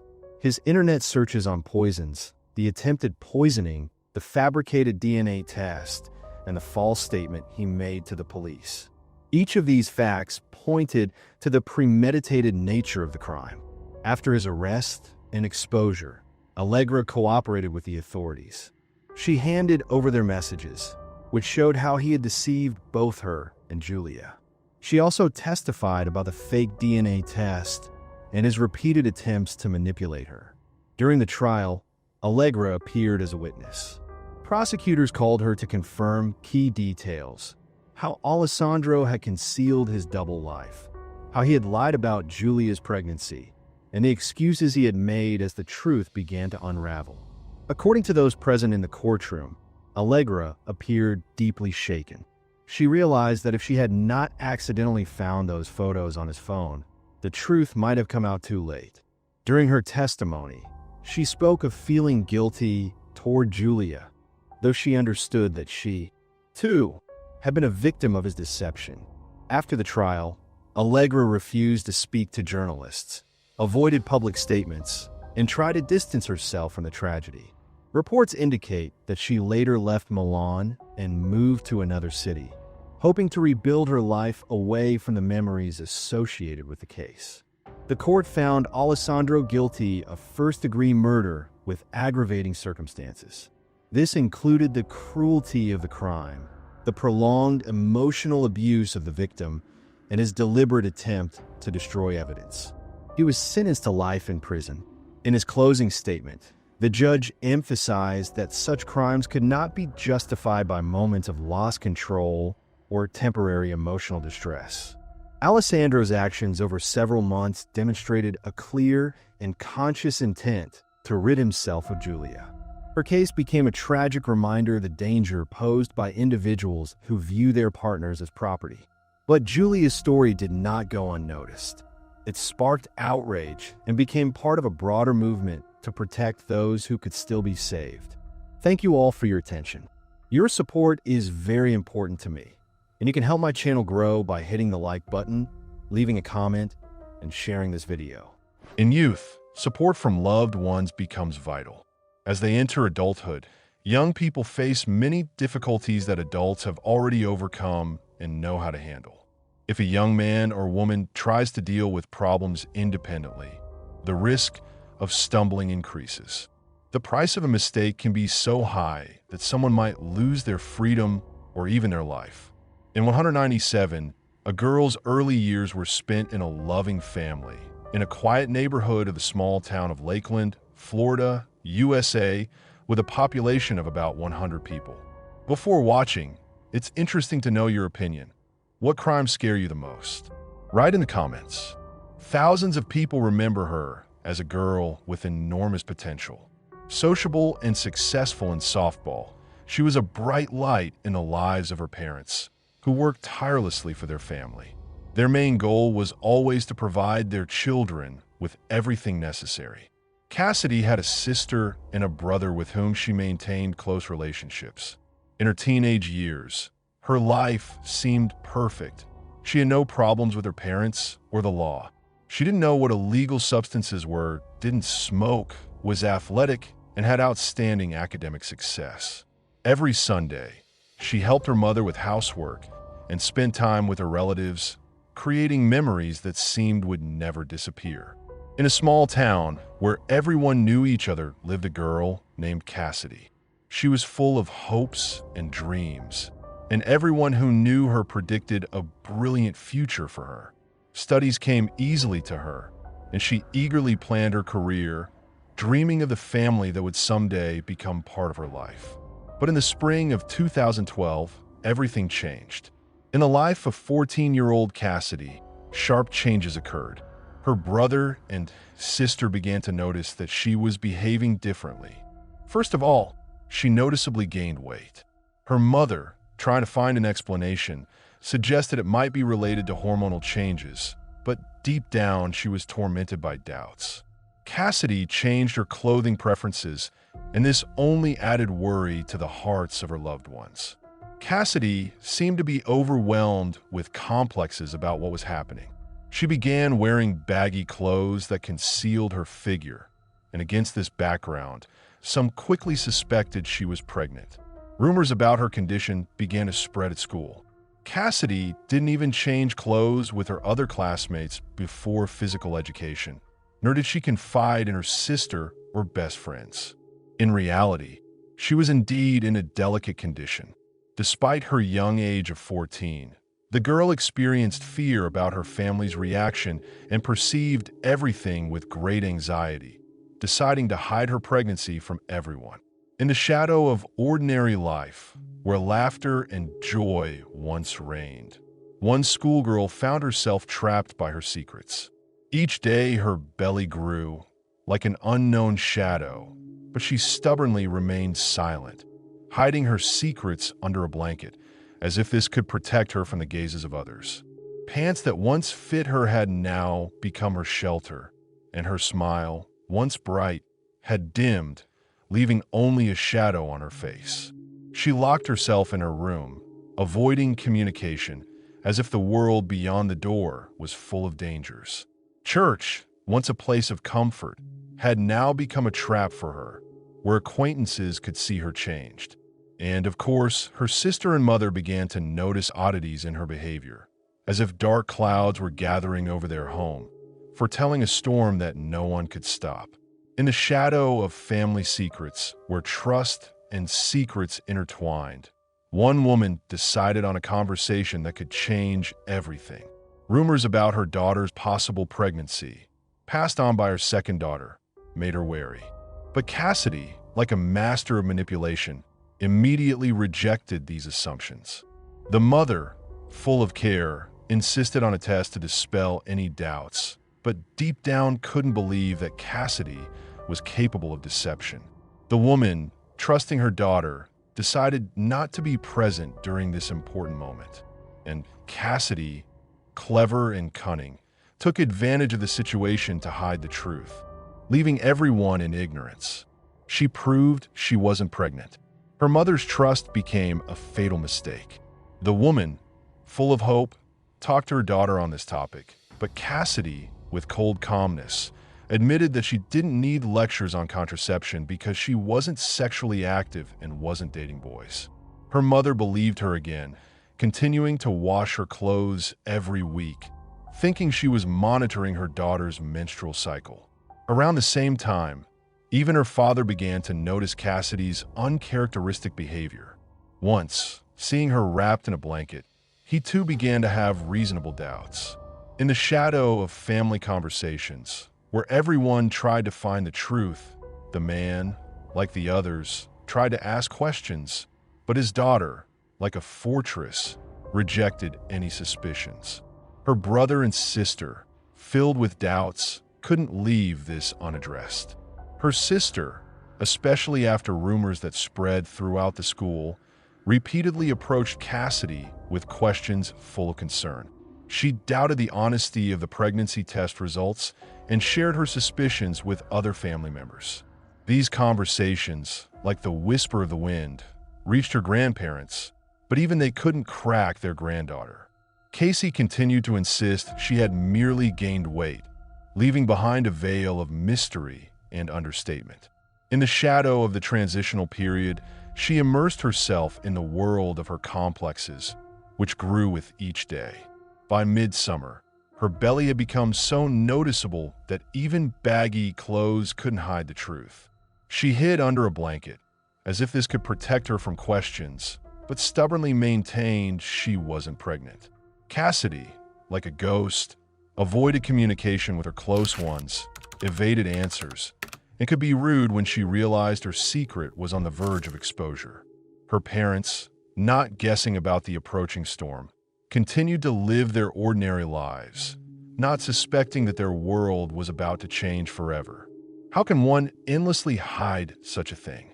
On that ominous day, September 19th, 2012, when the clock relentlessly approached the moment of childbirth, Cassidy's mother felt something was wrong. She entered the bathroom, where silence had reigned for a long time, and her gaze fell on the toilet, bloody and frightening. The woman's heart beat faster. Anxiety seized her. She headed to her daughter's room, and what she saw made her blood freeze in her veins. Cassidy, a schoolgirl, seemed to be on the edge, pale and exhausted, but her lips remained sealed.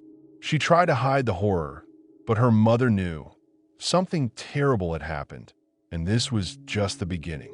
The discovered blood foreshadowed a tragedy that would forever change their lives.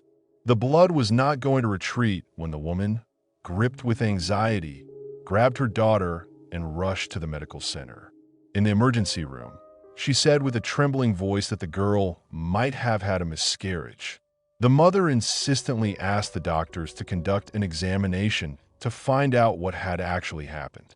After a thorough examination, the schoolgirl realized that it was useless to deny it. With a heavy heart, she admitted, yes, she did have a miscarriage.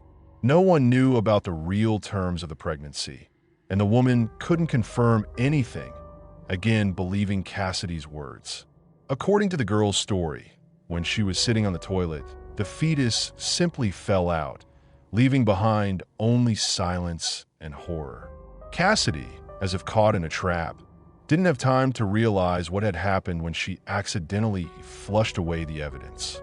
Fear seized her, and she decided not to share this with her mother. If it weren't for the moment when the woman noticed the blood, who knows how all this would have ended. Everything sounded plausible enough, considering the suspicious wounds on the teenager's body. However, there were no grounds for suspicion. The girls were provided with the necessary help. The wounds were treated, and they were sent home to recover. The mother and Cassidy returned to their familiar walls, both trying not to recall what had happened. The woman provided her daughter with comprehensive support, but the shadow of what had happened still remained between them. On September 22nd, 2012, on that ominous day, Cassidy's mother felt something strange. An unpleasant smell coming from her daughter's room made her alert. She decided that perhaps her daughter had simply forgotten to throw away something spoiled and began to clean, not suspecting what awaited her. In the corner of the room stood a container with dirty clothes, and when the woman began to sort through its contents, it became clear that this was where that foul smell was coming from. At the bottom of the container, among the dirty clothes, she stumbled upon a box that concealed something horrible. How many people will be able to watch this episode to the end? If you're ready, right? I'm brave in the comments. On that fateful night, when the clock struck 7:30 on September 22nd, a tragedy erupted in the Goose household. A plastic bag lying on the floor became the beginning of a terrible story. The mother, who discovered it, horrified, realized that inside was the body of an infant, devoid of any signs of life.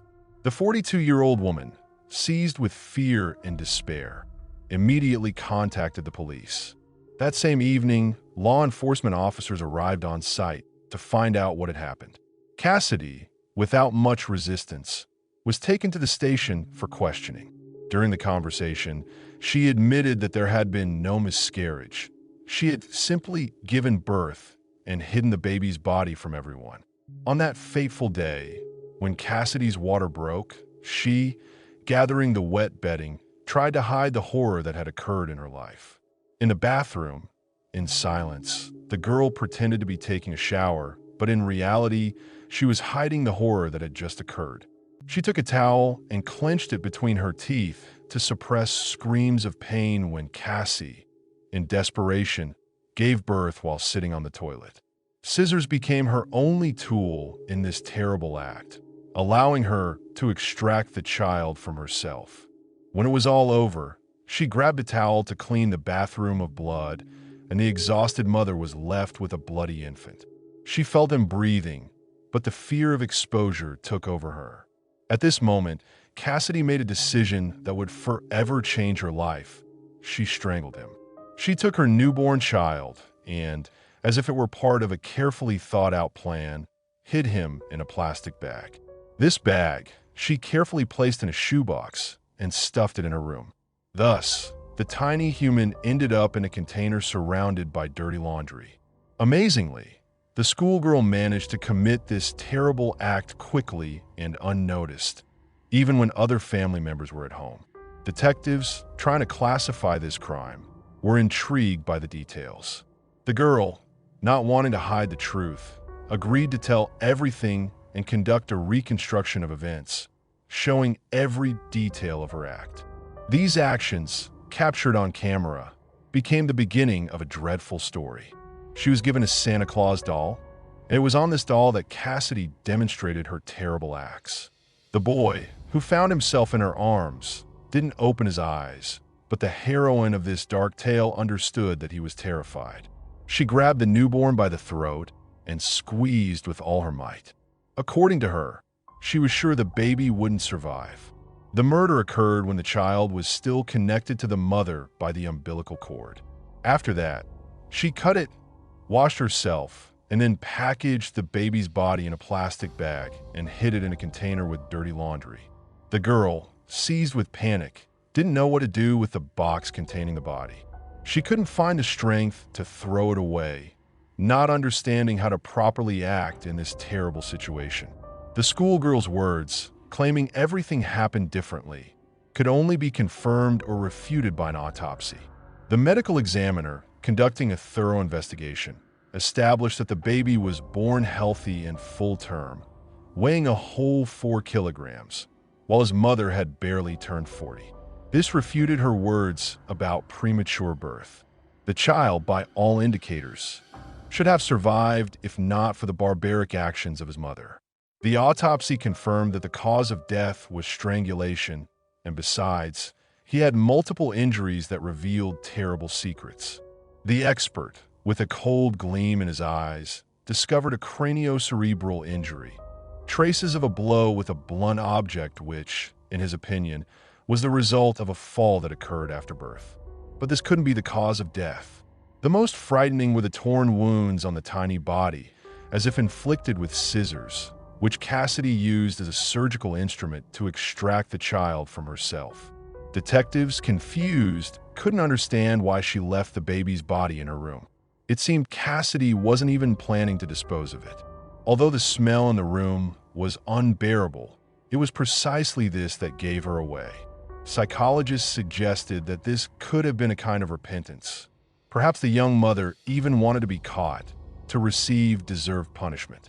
What was intriguing was that the girl continued to persist and remained silent, never admitting who got her pregnant. Detectives wondered, could this have been the result of another crime, for example, sexual assault on a minor? The girl insisted she tried to hide the pregnancy from her family, fearing deterioration of relations with her parents. She didn't want to disappoint them, knowing they would be displeased. Cassidy didn't want everyone to know the truth about her delicate condition. From the very beginning, she had planned to give birth and get rid of the boy, and this indicated premeditated action. After all these revelations, the schoolgirl was arrested and taken to the county juvenile correctional facility. Assessing the nature of the crime, she was charged with premeditated murder. Additionally, the question arose about charging her with aggravated child abuse in the first degree. Police officers believed that her horrific act became the very basis to try the criminal as an adult and attempt to obtain a reduced sentence. Everyone knew her as a smart girl who never showed cruelty. Her parents insisted she was simply too immature to properly realize her frightening actions. According to Florida's criminal justice system, for adults, the maximum punishment for first-degree murder is life imprisonment without the possibility of parole or the death penalty. But because of her age, Cassidy couldn't be sentenced to the ultimate punishment. In the same year, but a bit earlier, the U.S. Supreme Court made a decision that shocked the public. Mandatory life imprisonment without the possibility of parole for juvenile inmates was deemed unconstitutional. The teenager's lawyer found himself at the center of a difficult struggle, fighting not only with the system, but also with the fury of local residents who, having learned all the details of the crime, thirsted for fierce retribution. The parents found an experienced lawyer who was able to secure a plea deal for involuntary manslaughter. The hearings took place in an atmosphere of strong emotions, and the Goon family was at the center of this turbulent process. She supported her daughter, and tears flowed down her cheeks when everyone realized that this murder could destroy many lives. The defendant's mother was called to testify even before the trial began. The woman determinedly denied that she knew about the pregnancy. She detailed how initially she had suspicions her daughter might be pregnant, but she simply took her word for it. After conducting pregnancy tests, the mother decided the girl was just gaining weight, and this could be easily explained by hormonal changes during puberty. In the grim shadow of events that unfolded in Cassidy's life, one might expect support from loved ones. But instead, no one bore responsibility for what happened. In the shocking video of the interrogation presented to the jury, Cassidy, as if in a trance, again and again recounted how she took the life of her newborn son. In her voice sounded hope that at birth he wasn't breathing. But touching him, she realized this wasn't the case. He was alive, and at that moment, when reality crashed down on her, Cassidy squeezed his neck with her hands, as if trying to erase all her fears and doubts. It took her just a minute to take the boy's life, to deprive him of breath. At the sentencing, the judge emphasized that the girl had never before encountered the law, and the probability that she posed a threat to society was considered minimal. Cassidy Goodson, in his opinion, was simply too immature for such a responsible step as motherhood. However, she was old enough to bear punishment for her cruel act. She spoke out, and hope ignited again, but this time not on the defendant's bench, but in the eyes of the prosecutor and defense attorney, who agreed that Cassidy deserved a second chance. The decision was made. She would be sent to a special program at the Hillsborough Academy for Girls. When she left the courtroom, Cassidy wiped away tears with the sleeve of her prison robe. After several months, she was to appear in court again for a commission to decide her further fate. She was sentenced to 1.5 years of imprisonment, and it was emphasized that if the girl again stepped onto the slippery path of crime, the consequences would be terrible. Cassidy won't have a second chance. After release, her life will be under vigilant control, and any violation of rules could return her behind bars for a whole 15 years. Now she's an adult, and the consequences of her actions will be much more serious. The investigation concerning the name of the child's father attracted special attention. Detectives were able to establish that paternity belonged to another minor who didn't even know about the pregnancy. His relationship with Cassidy had ended, but the specific name of the boy remained in the shadows so that no outsider would learn the truth. In this high-profile case, which caused wide public resonance, the person involved wasn't harmed. Prolonged disputes and debates were just beginning, and this case stirred up the entire country. All local and national media talked about this case. It seemed everyone wanted to comment on the incident. The lawyer, masterfully using this wave of interest, referred to the works of many famous professors from the fields of psychology and psychiatry. In particular, one of the works analyzed in detail numerous incidents similar to Cassidy Goodson's case. He identified one common pattern. According to one theory, girls experience the greatest fear of hiding pregnancy from their mothers. It's intriguing that most such crimes are committed by unmarried girls afraid of condemnation from their parents. However, not everyone agrees with this viewpoint. Some studies by other experts indicate that fathers show greater strictness in such matters. In any case, this raises the delicate question of the role of family and their contribution to tragic events, such as the death of the boy. The fear of confessing to relatives, afraid of deteriorating relationships, becomes a real test for many. Cassidy, despite all the obvious evidence, stubbornly continued to defend her version of events, sinking into a world of lies. For many, this question became a real wound, especially after what happened. Psychiatrists, like two opposing camps, were divided in their opinions. Some sided with Cassidy, considering her family indirectly guilty, while others without hesitation pointed to the girl herself as the main culprit. These disputes flared up with new force when experts began analyzing the results of their research, including the work of one of them, who shared data about how 7 out of 9 girls who committed similar crimes were often their father's favorites or grew up without mothers. Despite the fact that they themselves didn't suffer from mental disorders in everyday life, their existence was permeated with a dangerous mixing of roles. This introduced serious distorted adjustments to their behavior, which ultimately led to terrible acts such as the murder of newborns.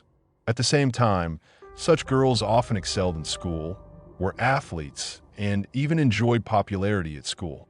Their fates resembled Cassidy's story, where role mixing generated feelings of guilt for closeness with others.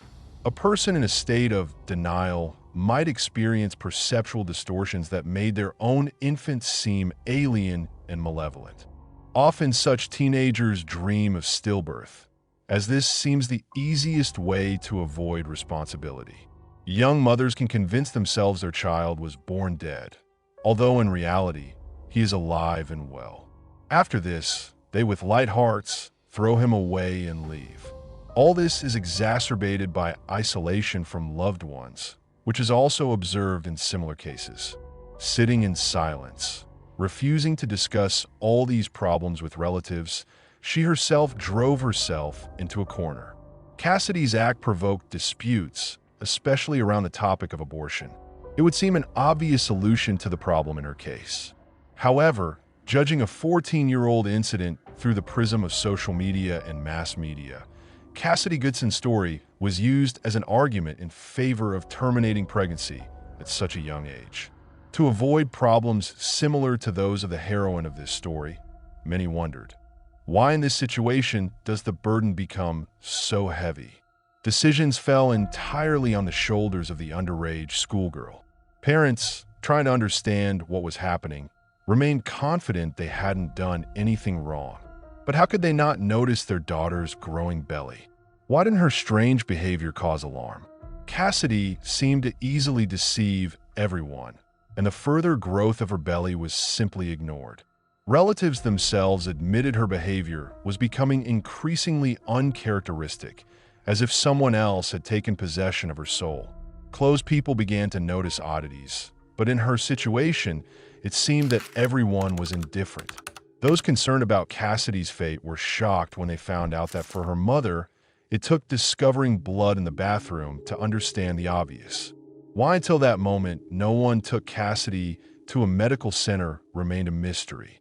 Against this background, there were those who tried to shift the blame for the crime from her to her mother and father. People believed the teenager simply didn't receive enough attention from her loved ones, and this could have played a role in the tragedy. Hiding the true reason for her actions, she found herself at the center of a shocking story. Society was divided into two camps, and many were shocked to learn that she used scissors. According to medical professionals, Cassidy resorted to this terrible method to cut the umbilical cord of her still-living child. She used ordinary office scissors, turning them into a tool that caused her unbearable pain. To deal with the torment, she clenched a piece of towel between her teeth, sinking into an abyss of fear and despair. Between her teeth, it was unclear what exactly led to this: the mental or emotional state of the schoolgirl herself, or whether she was so frightened of what her parents might do to her that she was ready to endure any torture, just so her mother and father wouldn't find out what was happening. Questions about what was really going on within the walls of this house tormented everyone. How could a 14-year-old girl be ready for such a thing? These questions also tormented detectives, so they began a thorough investigation. Suspicions of abuse by the parents became increasingly substantiated. The parents' side never managed to confirm their words. No bruises or traces of beatings were found on Cassidy's body. Other children in the family categorically denied physical violence from their mother and father. After 1.5 years spent in the Juvenile Correctional Center for Girls, Cassie was released. She successfully completed a rehabilitation program for juvenile female offenders. It was noted that she showed no aggression, and the risk of reoffending was assessed as minimal. The commission determined that she could be released into society, opening the path to social integration. Cassidy desperately resisted, but her world was crumbling. She lost all her friends, received threats, and was afraid to go outside. Returning to her room, which her parents hadn't touched since her detention, she saw that everything remained in its place.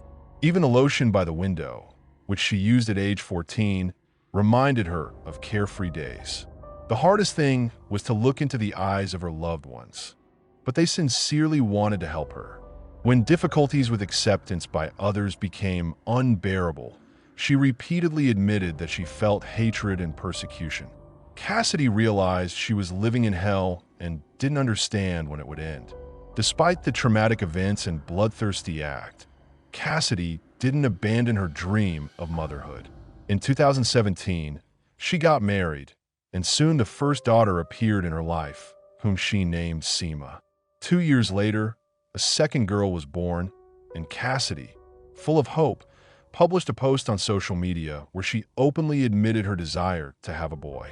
These events, full of joy, also reflected her inextinguishable struggle. She shared on her page that others didn't wish her happiness in the form of children, and this only emphasized her resilience in confronting fate. When asked why she responded with a smiley face, tension hung in the air. The girl seemed to be trying to show that society can't forgive her for killing the baby.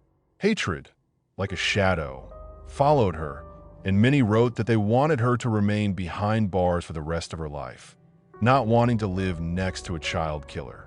On her social media page, Cassidy posted many photos in which she looked like a loving mother and young woman striving to build her happiness and family. However, in her eyes sometimes flashed something more. It seemed with age she realized the full weight of the evil deed committed, and this knowledge weighed on her soul.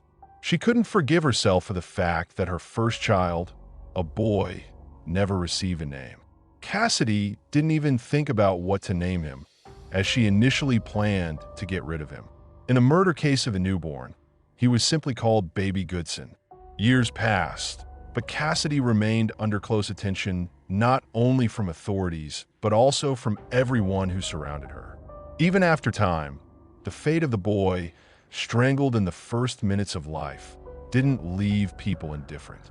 In her social networks, posts full of pressure from others often appeared. In the last post, she again faced this pressure. In 2020, she created a page on which she openly spoke about constant persecution, which she could no longer endure. Cassidy decided to start again and launched a new page where she began publishing her photos. It is known that she graduated from Madisonville College, obtaining the profession of a nurse. But it seems the judge was wrong in his conclusions about her rehabilitation. From 2021, her life went downhill. Problems with the law became her constant companions, and she ended up behind bars, as did her husband. Write in the comments which city you're from. Perhaps the next episode will be just about a crime in your region. And subscribe to Detective Brooks' channel so you don't miss new videos.